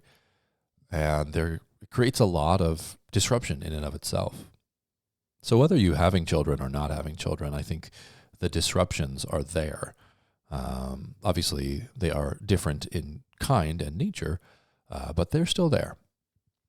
All the other building blocks, you can think of, a bunch of other building blocks that are stress tested when the disruptions come, whether you are really strong in those building blocks or not. I was talking to a couple the other day who built their foundation in a hurricane, figuratively speaking, and it's remarkable how strong and healthy and wonderful they are as people, and that their relationship is. Now, they're still working hard at it, which is a testament to them, and they're really wonderful in the way that they're doing that. But they know how the disruption of children creates an intense level of stress and pressure. And it is possible to build out the foundation during the disruption of job changes and stress and all of the things that life brings, and children as well. It's difficult. It is very difficult. But getting through something like that, having been through something like that, creates a remarkable level of strength and a really positive season to look back on and reflect on. I think builds a lot of resilience in the marriage if you're able to move through those really, really difficult seasons, and that the stress and the pressure of life and the disruptions would, in fact, make you stronger and more mature, and would actually force you to turn toward your spouse rather than tear you down and undermine you. And then obviously during the disruption phase of marriage, you need a lot of really strong rhythms of connection so as to guard and protect your marriage from all of the things. Today we're going to be talking about the fourth phase of marriage, the renegotiation phase. Teamwork phase often occurs in the marital development during children and child rearing years. Now, obviously, not everybody is blessed with that. But typically the teamwork phase is very, child rearing heavy. Renegotiation oftentimes is occurring when a lot of those demands of the children are kind of winding down. Essentially, you've gotten to the point where you have successfully moved through the raising of your kids, and now you're in a season where there's just a lot of change. There's a lot of adjusting to do. So you have to kind of redefine and renegotiate what the relationship is going to look like. Negotiation, or to negotiate, is to discuss something formally in order to reach an agreement. So three kind of primary words there: discuss, obviously we're going to be talking about and negotiating in this season. It's formal. And in this kind of context, formal works really well because I think when I say formal, what I really mean is intentional. So we're intentionally discussing something in order to reach an agreement. And then the agreement part is really important here. Because if you don't agree on kind of where you're going and you don't kind of come to a place of agreement, the negotiations fail. They break down. And all of a sudden, those negotiations will lead to bad places, lead to either a lack of intimacy or a lack of closeness because you were not able to intentionally discuss and come to an agreement about kind of what's next for you guys. And essentially, it gets to a place where a lot of people actually end up ending their marriages. So I was doing some research on kind of the season of marriage, these later years, and I found some interesting things that I wanted to share with you guys. So divorce rates are actually currently at their lowest in about 50 years, which is really cool. That's out of a Pew Research Center study that found that currently around 14.4 divorces per 1,000 married women. And in the early 1980s, there was 22.8, which is where it peaked. So there is less divorce, but there's also quite a bit less marriage going on in our current culture. The gray divorce rate, so people divorcing after 50, has doubled since the 1990s. And for those 65 and older, the divorce rates have nearly tripled than the levels in the 1990s. Now, obviously, the culture has shifted a lot, and the conversations around divorce and divorce just being an acceptable thing has changed drastically. And, whenever we talk about divorce, one of the things that I always like to say and to remind people is that not all divorce is bad. There are lots of instances where couples have stuck together for a very long time. They've stuck together through harmful dynamics, right? Like really, really harmful dynamics. Not like a suck it up buttercup kind of dynamics, but like really serious harm being done from one person to another. They stuck it out for a very long time. And they've found that they're sick of dealing with that, or they just can't take it anymore. They've reached a limit of some sort, and they decide that that's enough, and they're done. Obviously, each specific case needs to be adjudicated appropriately and thought out, within the context of the relationship and the family, and the support levels and all of those things, right? Like that is up to the individual to decide. But the idea is that we should never aim for a 0% divorce rate, because not 0% of marriages are undivorceable, which is probably the worst way of saying that. A better way to say that would be that there's a lot of marriages out there that really ought to end in divorce due to the harm that exists within the relationship. And so we want to keep that in mind as we're looking at these. Also, as I'm talking this through, the doubling from the 1990s and tripling for the 65 and older, those numbers were probably really low in the 90s. And so I'm imagining that it's probably not a ridiculously high number. But one thing that the Pew Research Center did find is that 40% of divorces occur within the first decade of marriage. Okay. So if you've made it past the first decade, 40%, you've reduced your divorce rate by a lot. That's not how it works, but that's good that you're moving through that. Good. Around 22% of divorce actually happens after 25 years, which is a lot. A fifth of divorces, a little over a fifth of divorces actually occur after 25 years. Now, that 25 years is enough to raise 4 kids. You have them over the course of 7 years, and then, you raise them for 18, and And now you're getting to the end of that 25, 26, 27, 28. And you're entering into the renegotiation phase of marriage. So it's a new phase, and there's a lot of newness in it. And the first and foremost, if you find yourself in the renegotiation phase, if you've been married for 25 plus years and you're, the age that you are, and you've done all this work, one thing I want to say is that you have worked really hard for a really long season, and you deserve a congratulations. You deserve plaudits for the work that you did, for sticking it out, for working really diligently, for not, hitting the easy button and escape button, and for living with the person that you live with for this amount of time. So good for you. Good for you. I'm sure they're wonderful. But really and truly, the relationships that make it this far have worked really hard to get there. And I don't want to minimize any of the work that had been done to move through honeymoon and disillusionment and teamwork, to be disrupted by the children. And hopefully you've used some ultimate, you've created some ultimate dynamics in your relationship by creating sustainability. The ultimate marriage is the marriage that lasts. It's the sustainable one.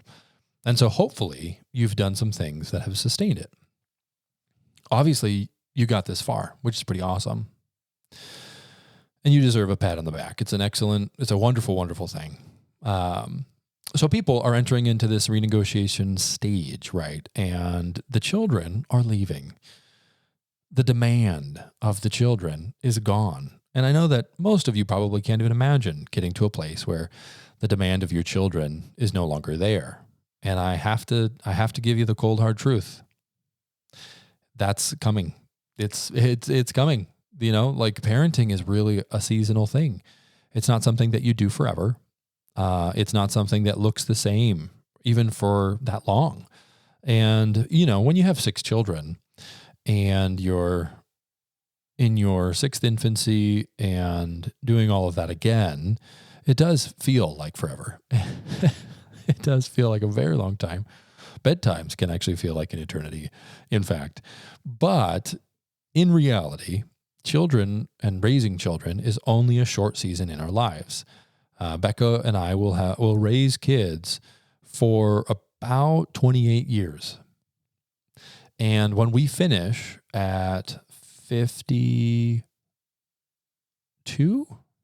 when we finish at 51, we on average will actually have 30, I think it's like 25 more years of marriage. So we're going to have just like a ridiculous amount of marriage to live after the teamwork phase, after, we finish raising our kids. We're going to have a large amount of our marriage to still live. And we're going to need to renegotiate. I've been thinking about this a lot. I've actually brought up a bunch of questions recently that don't make a whole lot of sense in our season, because I've been asking her like, hey, what do you think you want to do in 18 years when number 6 is going to graduate? What do you like? We should plan for that. In 16 years when she doesn't really need you. I mean, obviously she's going to need her mom, but in 16 years when things have changed, what do you want? Do you want your master's? Do you want to go do some counseling? Do you want to, do you like her doing the counseling? I mean, she could go to counseling if she wants to, but the question was aimed at the other interpretation of that. So it seems kind of inappropriate in some ways to be asking those questions, but I've been thinking a lot about this renegotiation phase, and I've been wanting to kind of set us up for success in that, to discuss something intentionally and formally in order to reach an agreement. I want to have those discussions on an ongoing basis so that we can reach agreements about what does it look like to create shared meaning when our children are gone. If I've got the podcast and maybe I've written some words down on a paper and tried to pawn it off on people, and I've got counseling and I've got my male friends and I've got my mentors, I've got all of this fullness and all of these good things that I will continue to want. And then new things that I don't even know. I want her to have equal, if not more, things on her plate that she is excited about, that she wants more than anything, that she that she wants to pour herself into. And I don't want to lose her, and I don't want her to lose herself in this season of parenting. I want her to work really diligently and take responsibility for what we've done and how we've created this beautiful family. But I don't want her to come to a place where this is all that she wants in her life, and that she hasn't thought about what does it look like for her to kind of move into the next season, because it's coming, and it's hard to see, but it's coming. Children make up a huge part of this adjustment, because so much of the need that kids have for our input and our love and our acceptance, for our encouragement and our coaching and all of the phases of parenting. Maybe we'll talk about phases of parenting in the future. But so much of our lives are caught up in, loving and cherishing and building and feeding and wiping and getting these kids to a place where they can take care of themselves and be successful adults. And when that's gone, I think it actually plays, it is a hugely significant shift for especially moms to make. Moms tend to bear the brunt of nurturing because of the way that they're wired and gifted. That's just like a pretty broad generalization, but that is how it goes. And in their nurturing and in their care for their kids, so much of themselves is caught up in that. And that's a good thing. It's good that moms are focused and engaged in that. And what I'm thinking is we want to balance that out, that passion and that love and that nurturing and all of the roles that they're playing, with them being able to be individuals. And so some of the things that we allow, like some of the things that we prioritize for Becca is like time for her. Like how does she spend time for her? Early on in our marriage, she was really bad at it, extremely awful at it. And I had to kind of hound her to get out and do things for herself, such as reaching out and hanging out with friends, or going and getting apps with people, or going out with her sister and chatting and hanging out. And every time she does, it's a huge blessing to her. And it's a blessing to me that it's a blessing to her. And she's able to just like be herself. Can she be herself while also raising children? Yes, that's a part of her, but it's a part. It's not the whole thing. And so she needs time to express herself outside of the context of little people who desperately need and want and love and think she's the world. Number 5 was just like reminding her today that she is his mother, and it was very sweet. And he cherishes, he loves, he is so secure in his connection with his mom, because she works really hard at the connection between the two of them. And obviously she loves him very much. So I think along the way, throughout the first 3 stages of marriage, I think it's important for me to encourage Rebecca to be herself and to want things and to go after things and to schedule things and to make time for that. Because if we fall into kind of a pattern where she isn't doing that, I think that makes the renegotiation phase a little bit more difficult, because the children are gone and she may be left with a lack of sense of self. And in that lack, it can come out in all sorts of different ways. And I've seen it in counseling come out a myriad of different ways.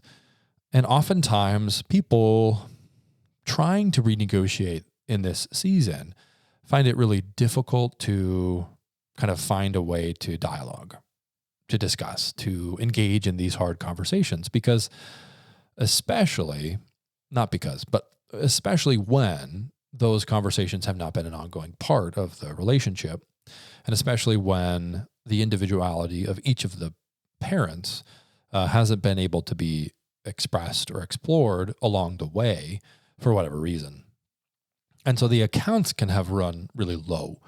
If your account runs really low and you didn't manage it, along the way, if you weren't ultimate in your honeymoon and ultimate in your disillusionment and ultimate in your teamwork, if you did not ultimately adjust to the disruption of children, then ultimate renegotiation, sustainable renegotiation makes it very difficult. If you don't know what I'm talking about when I say ultimate in these phases, essentially it's just another term for sustainability throughout all of marriage. And you should check out our other episode talking about the ultimate phase. So these accounts may have gotten pretty low, the account of the relationship, because of investments. A lot of the investments is going elsewhere, right? Managing the household, that's an investment. Managing, a church relationship, managing volunteering, managing money, managing work, managing kids. So you're managing all these things, right? Not just children, but lots of other things as well. And now, all of a sudden, if marriage was not prioritized, which we talked about just last week, if it's not prioritized and it's not full, then the marriage becomes something that is very difficult to fill back up. We got to fill it back up, fill the cup, fill the account. And depending on how low it got, you may need certain courses of action in order to go, to get from where you want, or from where you are to where you want to be. So coming into counseling, coming and seeing me at the good old spot, the counseling care spot, writing in, you could write in questions or whatever on the email thing. That would be good. Reading books, but there's just work to be done, right? To fill the cup back up, there's a lot of work to be done, a lot of conversations to have. We have to redefine and renegotiate our roles. We have to redefine and renegotiate our finances. We have to redefine and renegotiate so many things. And so one way to kind of prepare yourself for renegotiating is to keep that account really full so that you have a lot that you can draw on in the relationship so that those conversations go well. And if you do that really well, then you're going to more smoothly enter into and move through the renegotiation. It's not going to be seamless and it's not going to be like easy, right? But you'll be able to move through it and you'll do it well. Here's one of the cool things, okay? In my research, I actually found that a lot of people, especially women, actually report that in this season of marriage, when the children are leaving, that actually correlates with a higher rate of marital closeness. So marriage might be really strong in the early part where the honeymoon and the early parenting and you're working really hard. It gets a little bit like marital satisfaction. It gets a little bit lower in the middle years, childbearing and rearing and all of that and the stress and, you're early in your financial world, you're early in all of these different things, trying to figure all these things out. And then it ticks back up after children leave because all of a sudden couples can focus more on each other and they don't have so many demands on their time and effort. So the joy, the hope, the really cool part of the renegotiation phase is that a lot of people actually report that marriage and marital satisfaction actually can increase in this season, in this phase. And that is cool. Disillusionment can be a grind. Teamwork can be a grind. Disillusionment is where that 40% of divorces live, right? Not in the honeymoon phase, but in that disillusionment phase as the honeymoon glaze wears off. Teamwork is a grind, right? And the renegotiation phase is actually a really beautiful thing because there's freedom to connect. There's less demands, most likely, unless you've artificially created tons and tons of demands, which would need to be renegotiated, in fact, in this season. And there's just a lot of beauty. There's a lot of beauty in it. And I get excited for people who get this far. I really do. I get excited when I get to talk to people who've been married for this long. And I've had many chances to talk to and work with people who have been married again and are kind of entering into this season of their lives. It's a beautiful thing. And protecting this thing, this investment that you've made, this marital account that you've created with this special person, this beautiful person, this flawed person, is always worth it. As long as there's not abuse or harm going on, it is always worth it. So new dreams. You've got this opportunity to make the best, season of your marriage this season, the renegotiation season, and the seasons that come thereafter. And so you need new dreams. You need to join in with each other. You need to redefine a little bit of yourself, that part of you that was fully demanded by the kids or the other parts of the other seasons. You need to spend some time and redefine yourself a little bit, understanding yourself and knowing yourself and looking at what you want in the future, looking at your responsibilities that you want to take on, looking at, what kind of life you want to build with this partner that you have. And it can be a really beautiful thing. And so my hope is that for you in a renegotiation phase, that you would be able to move through and renegotiate and kind of fall in love again and cherish and join with this person. We have an awesome couple that we very much appreciate. One of the things that Becca and I noticed, and let's just say that Becca noticed it. Let's give credit where credit is due. Let's say that Becca noticed that this couple, who is kind of beyond their renegotiation phase, they've renegotiated and they're doing really well. They join in with what the other person does, even if they don't necessarily value it at the same level. So Becca was painting, and one of her mentor, kind of really a close lady relationship, she decided that she was either asked or decided that she was going to come and help paint our living room. And it was a huge blessing to have them come over. But not only did this lady friend come over, but her husband joined with her, even though this isn't his relationship and it's not his passion and it's not his service, but he joined with his wife and showed up for her. And this important thing, obviously it was important enough for her. And they both showed up and they both worked together and they made it work. And Becca has heard other stories of how these people see each other's values and see each other's, what's important to them, right? See each other's goals and orientation and like where they want to be and what they want to be doing and their dreams. And they honor each other in their dreams. And I think that that's kind of the ultimate goal, because it's a sustainable thing. When you can see your partner's dream and you can join with them in that, and you can balance yourself within that, right? Both parties. So the husband is balancing his wife's dreams and joining with her in that, and maybe even joining her in those dreams in a certain way, right? Finding a way to join with her in that. And the wife does the same thing. The wife joins with the husband, sees his dreams, involves herself in it, encourages and loves and joins him and joins him in doing those things. Because ultimately what you don't want is to have separate dreams that you live out separately that just kind of drive a wedge and make you guys feel kind of further and further apart over time. Really and truly, you want to have some individuality, but also a shared, beautiful dream, something that you guys are both working on and joining in.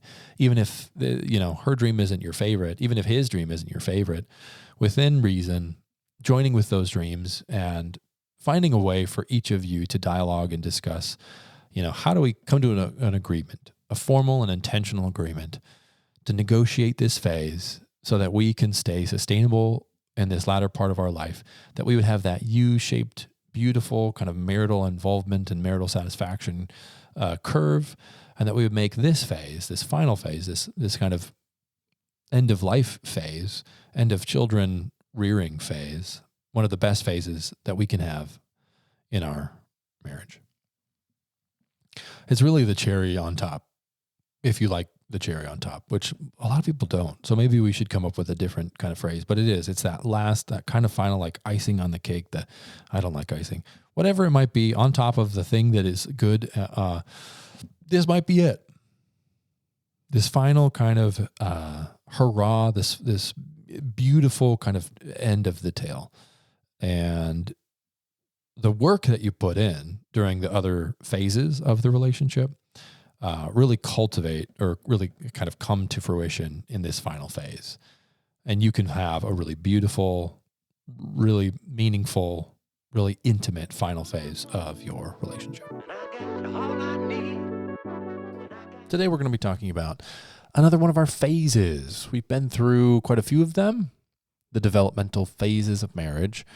And we kind of started out after finishing sustainability as kind of a major theme. And now we have done some work. We talked a little bit about what development is in an earlier episode. And then we've been kind of working through some of the phases. The first phase we talked about was the honeymoon phase. It's a very you-focused phase, right? I'm focused on you because you're everything. And so that's a fun phase. And then we move into disillusionment. Disillusionment, I'm going to say, actually is a focus on me, because in fact, I am focused on how you're impacting me and how I feel about you and how I feel about the different kind of strengths and weaknesses that you're showing and how those wonderful things that you do impact me. Disillusionment is kind of a me-focused phase. It's not wrong. None of the phases are necessarily wrong, but it's something to work through and note that it's a phase in over the course of a relationship.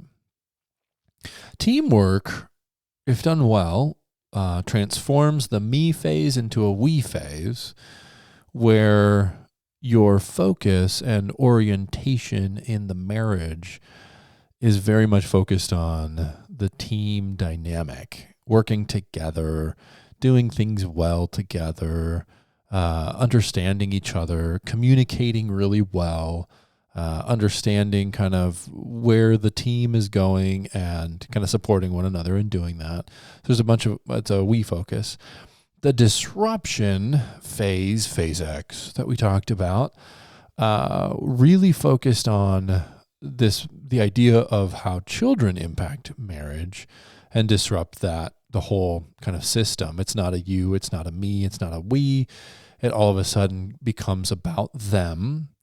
We talked about kind of combating the them in that season of disruption so that you can do that, do the marriage right and do marriage well, despite the fact that it is being disrupted. And we talked about how beautiful those disruptions are and how it's actually a very necessary part of growing and learning and changing as a person.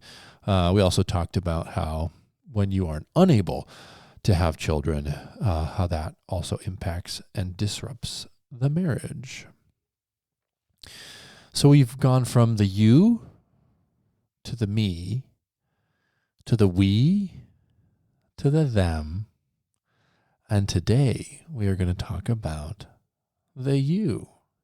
Today we're going to talk about the marriage phase of sustainability. Now I know what you're thinking. This is a full circle moment on so many levels, and you love it. You love how full circle this is. You, me, we, them, you.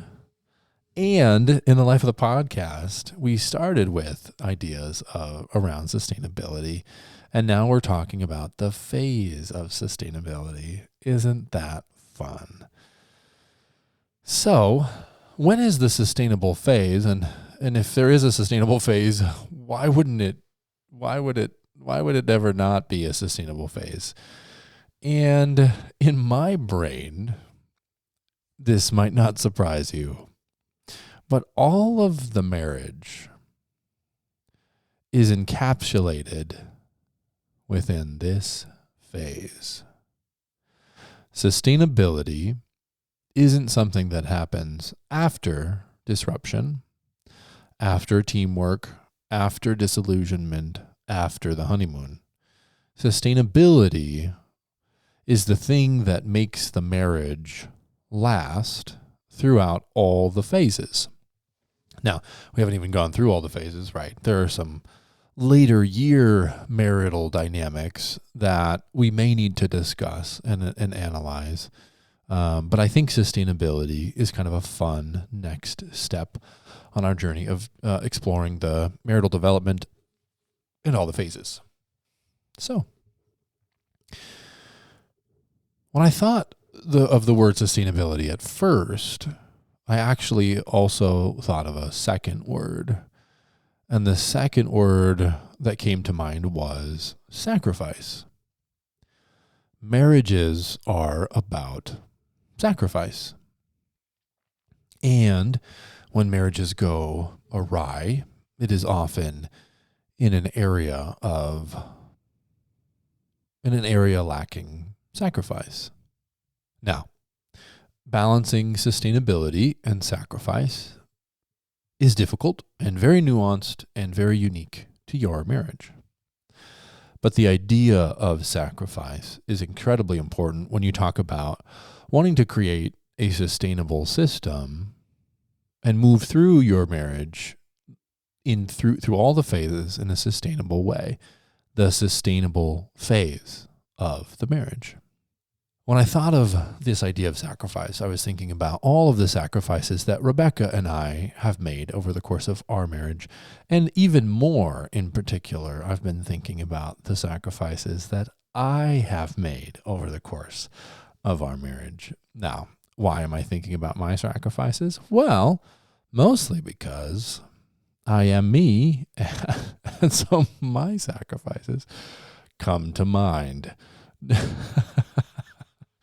And her sacrifices, I'm sure, would come to mind if she were thinking about the same thing. So early on, there was a lot of sacrifices in the areas of like movies, music, and media. Becca had it had a strong effect on Becca.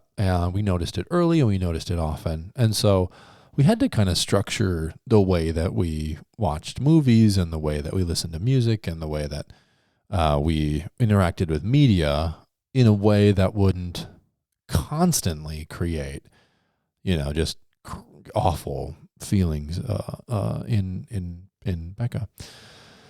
And it was good and it was hard. And a lot of the ideas around the sacrifice were like, let's make sure that when the way that we watch movies and music and with the way that we interact with social media is a way that we both are comfortable and we're both feeling kind of honored in the way that we're doing it. So there is really nothing to do with control. It kind of sounds like control, but there's really very little to do with control and so much more to do with sustainability. The difference being that both individuals elected to submit to or sacrifice to a standard for acting and reacting that both individuals were agreed that would bless both parties as they moved through their marriage. So there was a good amount of sacrifice early on in that area. And it created a lot more sustainability. If I think back and I think back to if I would have taken an attitude of I'm not willing to give on this area, the amount of destruction that would have had on my wife would be immense. It would be an immense amount of destruction to not sacrifice or be mindful or thoughtful or gracious in the areas that she is sensitive to. Now, that doesn't mean that I've always been thoughtful or that I have always sacrificed. In fact, I haven't. There has been many moments that I have decided to engage in things that I felt were fine and that Becca would have disagreed with or did disagree with. And when that would happen, we would enter into this rhythm of conversation that we both would need to kind of share in order to get on the same page or at least express a level of understanding for where the decision came from, why it was made, whether it was made out of thoughtfulness, whether it was made out of a lack of thoughtfulness. Wherever it came from, we would discuss that. We would discuss the impact that that decision had on the parties, and then we would, get to a place of repair, and we would make a plan for moving forward and engaging and continuing to engage in these different areas where our marriage in particular is sensitive. And it was a very sustainable way of moving through the sacrifices and moving through maybe a lack of sacrifice. Other sacrifice areas I could come up with were, just time, hopes, desires. There's been so many times I can't even count. Literally, I can't even count the number of times that I have been invited by my one brother to go and do something that I have had to say no. And it's kind of painful. It's not my favorite thing to do, but it happens so frequently. It's almost, it's bordering on the ridiculous, really. Recently, I've been able to say yes. Well, I was able to say one time yes, and even in that yes, we balanced time, we balanced effort, we balanced energy, Becca and I. So in saying yes to playing volleyball this winter, not only did we play volleyball, but I also brought the kids anytime that the volleyball was scheduled during a time when they were awake. And so instead of saying, yes, that is for me, I can go ahead and do that, and then creating extra time for Becca to be on the clock in an which is like, it's unsustainable. That's something that, I don't want to be at work all day long and then have my spouse not abandon me, but like let me know that I have to be back at work. That wouldn't be sustainable. I wouldn't be a good counselor either if I was working 13 hours and then had to go back on the clock late at night for another 4 or 5, especially if that happened every week for, 3 or 4 months. So even in the sacrifices in the no's, right? We're making sacrifices for the relationship and to make sure that we're sustained. In the yeses, we're also thinking about sustainability. When we're not sacrificing, we're still sacrificing.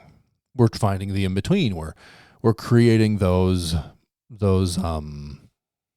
it's a C word and it means, compromise. There you go. We're creating compromises as we're balancing. Another area where I find that I sacrifice, is in just alone time. Becca doesn't need any alone time when it comes to adult human interaction because she loves people and wants to be around them all the time. And I prefer to recharge by myself or doing something mindless or solo or, just kind of spending some time downtime.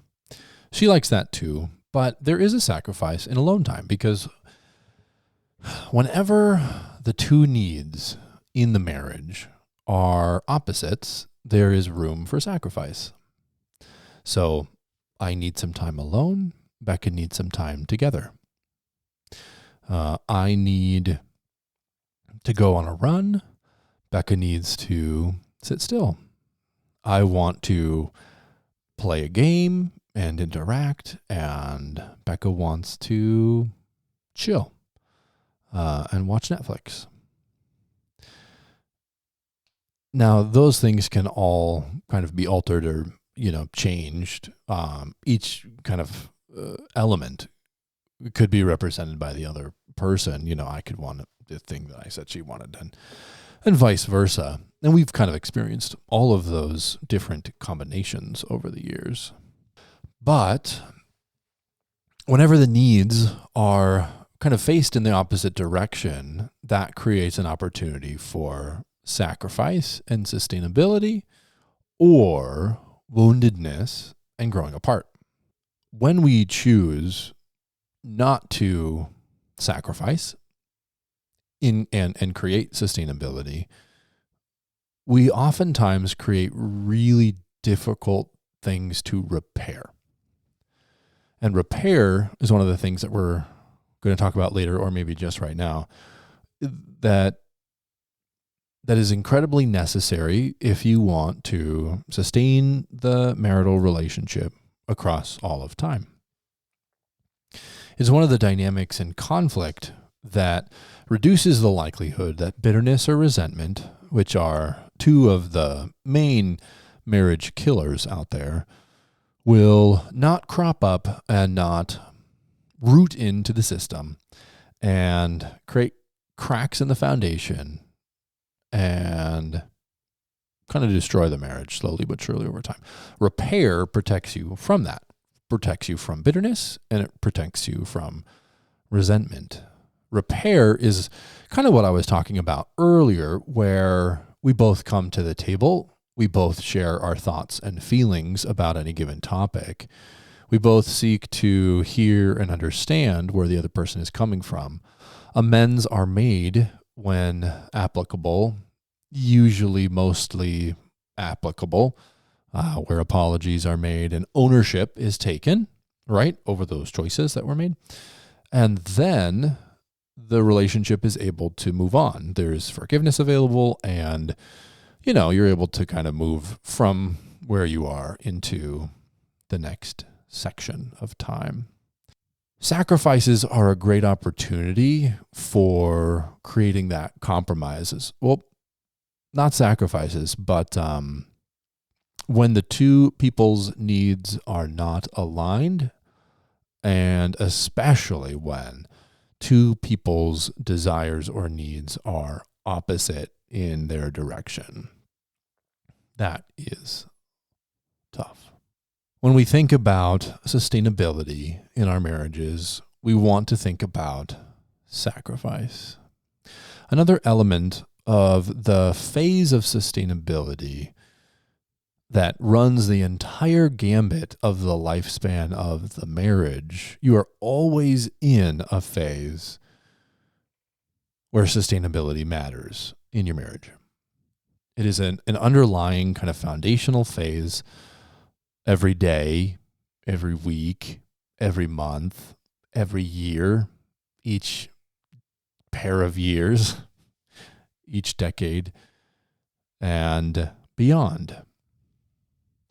All of them require sustainability, and all of them greatly benefit from kind of intentional pursuing of that kind of sacrificial, sustainable model.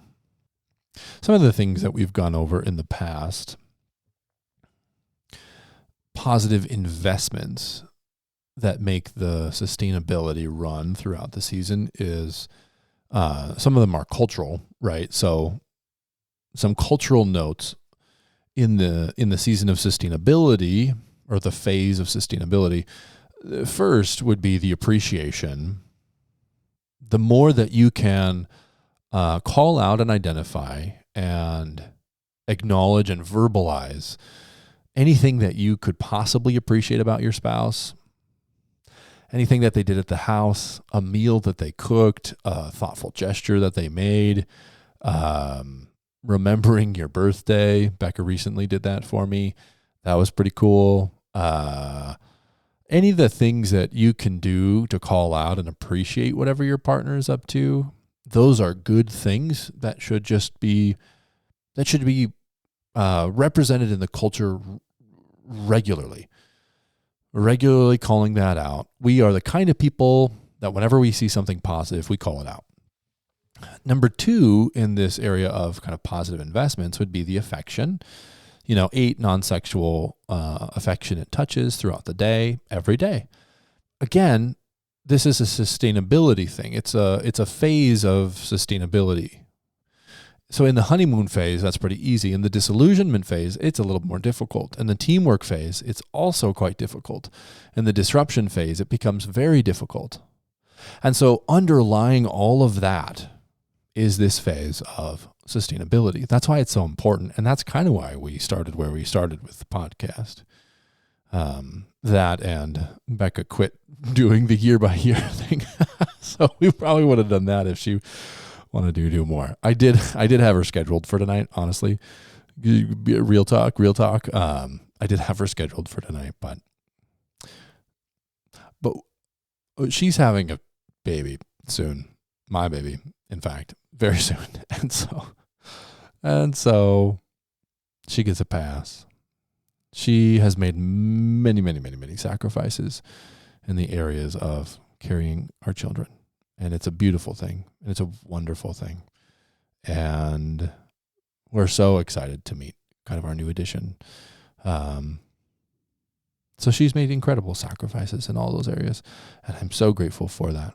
And I made sure to let her know that tonight, even though, it didn't work out for us to record year 5.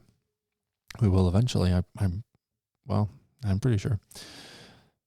So affection is important in all the phases. And that's why the sustainability phase runs concurrently under all the phases of your marriage. Sustainability is something you need to keep in mind. Intimacy is really, it's pretty important. It's like sometimes in marriage counseling, I find that intimacy becomes incredibly important to some people. And then other times it's not as important. It's always important, but it's more of a cultural thing in a marriage. By that, I mean, if you are in a marriage where the culture is intimate, you are going to find intimacy. If you're in a culture of a marriage that is sustainable and you're investing into it, you're making these positive investments of time and kindness and thoughtfulness, and you're celebrating your partner and they're seeing and hearing and understanding and knowing you, and you're doing that for them, you're going to find intimacy, like a good amount of it, plenty of it. You know what I mean? Because those are the things that create intimacy. And if they're not creating intimacy, usually that's a sign that something is awry. There's a physical thing, there's a mental health thing, there's a historical thing, there's something going on that needs to be looked at, which is not that the marriage system is broken, but that there's something that needs to be addressed in the intimacy area, which is fine. Like that's super common. And honestly, there's just a lot of, there's a good amount that needs to be addressed within that, that going and receiving the correct amount of individual help to address whatever issue there was in that, and taking care of yourself so that that part of your relationship can thrive is another part of sustainability and sacrifice, because there's sacrifices in making sure that that intimacy is happening. Intimacy is a cultural dynamic because intimacy runs the gambit of the phases. It is a very present thing in the honeymoon phase. We have a story about that. We're not going to tell it. It's a great story. There's intimacy that runs underneath the disillusionment phase. You need to be finding and sacrificing and engaging and enjoying intimacy in that season. Anyways, in the teamwork phase, lots of that. Disruption, it's tough. When you're in the disillusionment, teamwork, disruption phase, a lot of these positive investments, these sacrificial things, the sustainable things that are going to keep you going, they just get harder. They get much harder. And that's why it's important to keep sustainability in mind as the ultimate phase. The ultimate phase. Ooh, I like that. That's a good little phrase. Number 4 I have here on positive investments is the shuka. A long time ago, and I couldn't even find it the last time I was looking for it, so I don't know. I think I called it emotional intimacy, but I wanted to call it shuka, like the shuka model for marriage. I don't know how great the podcast actual episode, but the idea around it is good. The idea is SHUKA, the Shuka model of emotional intimacy, when I am seen, when I am heard, when I am understood, and when I'm known, I am close to you. When I'm feeling unseen, when I'm feeling unheard, when I'm feeling misunderstood, when I'm feeling unknown, I do not feel close to you. So the intimacy is basically connected to the amount of positive investment that we're making into the marriage and how those investments are impacting the marital relationship. The fifth positive element, investment, is celebration. I put that down. I thought celebration was really important. Anniversaries and birthdays. Becca recently did this for me, and I guess I recently did this in the anniversary bucket. Usually I take care of anniversaries, which I do very much enjoy. But she really celebrated my birthday in a remarkable fashion this year. It was a surprise. It was everything that I love, and I was really blessed by it. Really, really, really blessed by it. So she kind of crushed the celebration this year, and it makes a big difference. That positive investment, the time and the energy and the thoughtfulness and the organization and everything that she did in order to make that day a special thing was a huge investment in me and in our marriage. And it makes a huge difference. It makes a difference in intimacy. It makes a difference in feeling seen and heard and understood and known, appreciated and affectioned, all the things. So it was really a wonderful thing. And finally, I literally wrote down kindness and thoughtfulness.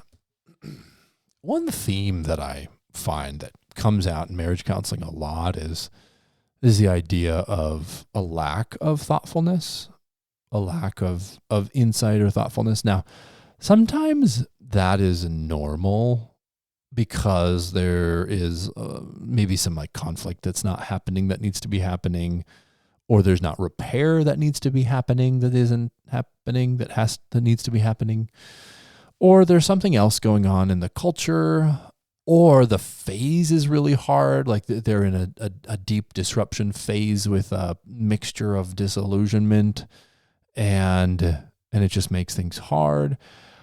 Ultimately, if you can be kind and thoughtful towards your spouse and just that, and just focus on being kind and being thoughtful over the course of your relationship, like that will get you pretty far. Now, it doesn't actually sustain the marriage just to be kind and thoughtful. That won't work forever unless there's a bunch of these other elements that also kind of undergird the marriage, because I have seen kind, thoughtful people fail in their marriages. I'm not thinking about anybody in particular, but I have seen, kind, thoughtful, wonderful people. Oftentimes, if kindness and thoughtfulness is being taken advantage of in a marriage, that obviously can make it unbalanced and lacking sacrifice and sustainability. Another thing that is really helpful over the course of a marriage is to orient yourself toward the future. So dreaming together, sharing goals, looking at the future, all of those things are really important and they're really helpful. And orienting yourself and your system around what we're doing and where we're going. In the honeymoon phase, that's important. In the disillusionment phase, that's important. In the teamwork phase and the disruption phase, you get the pattern. You've seen it. All of those things are really important when it comes to this sustainability phase. It starts with you, right? It starts with the honeymoon phase. It's all about you. Man, I love you so much. You're the best. You're the most wonderful. You're the most beautiful. It goes to me. Man, I'm not feeling it. This is hard. I'm not feeling it. You're less than the ideal. This is kind of what disillusion is. It's normal. Teamwork. Hey, here we go. Disruption. There them are. They are there and they are here and they're everywhere. Like one fish, two fish, red fish, blue fish, which is number 5's like favorite book right now. He is just, he just eats it up. And finally, we're back to you. Within the sustainability system, we focus on our partner. We focus on sacrifice. We focus on compromise. We focus on positive investments and future orientation. And we take good care of this other person. They are our focus. They are our person. And we're back to addressing marital issues, marital struggles, marital problems, and marital phases through the act of creating a marriage that is sustainable. So that's our episode for today. We hope you enjoyed it. Please shoot us an email. We're desperate for emails. Please go on to Apple and Spotify and write a glowing 5-star review. That would be super helpful. This is the end. And I got all I need.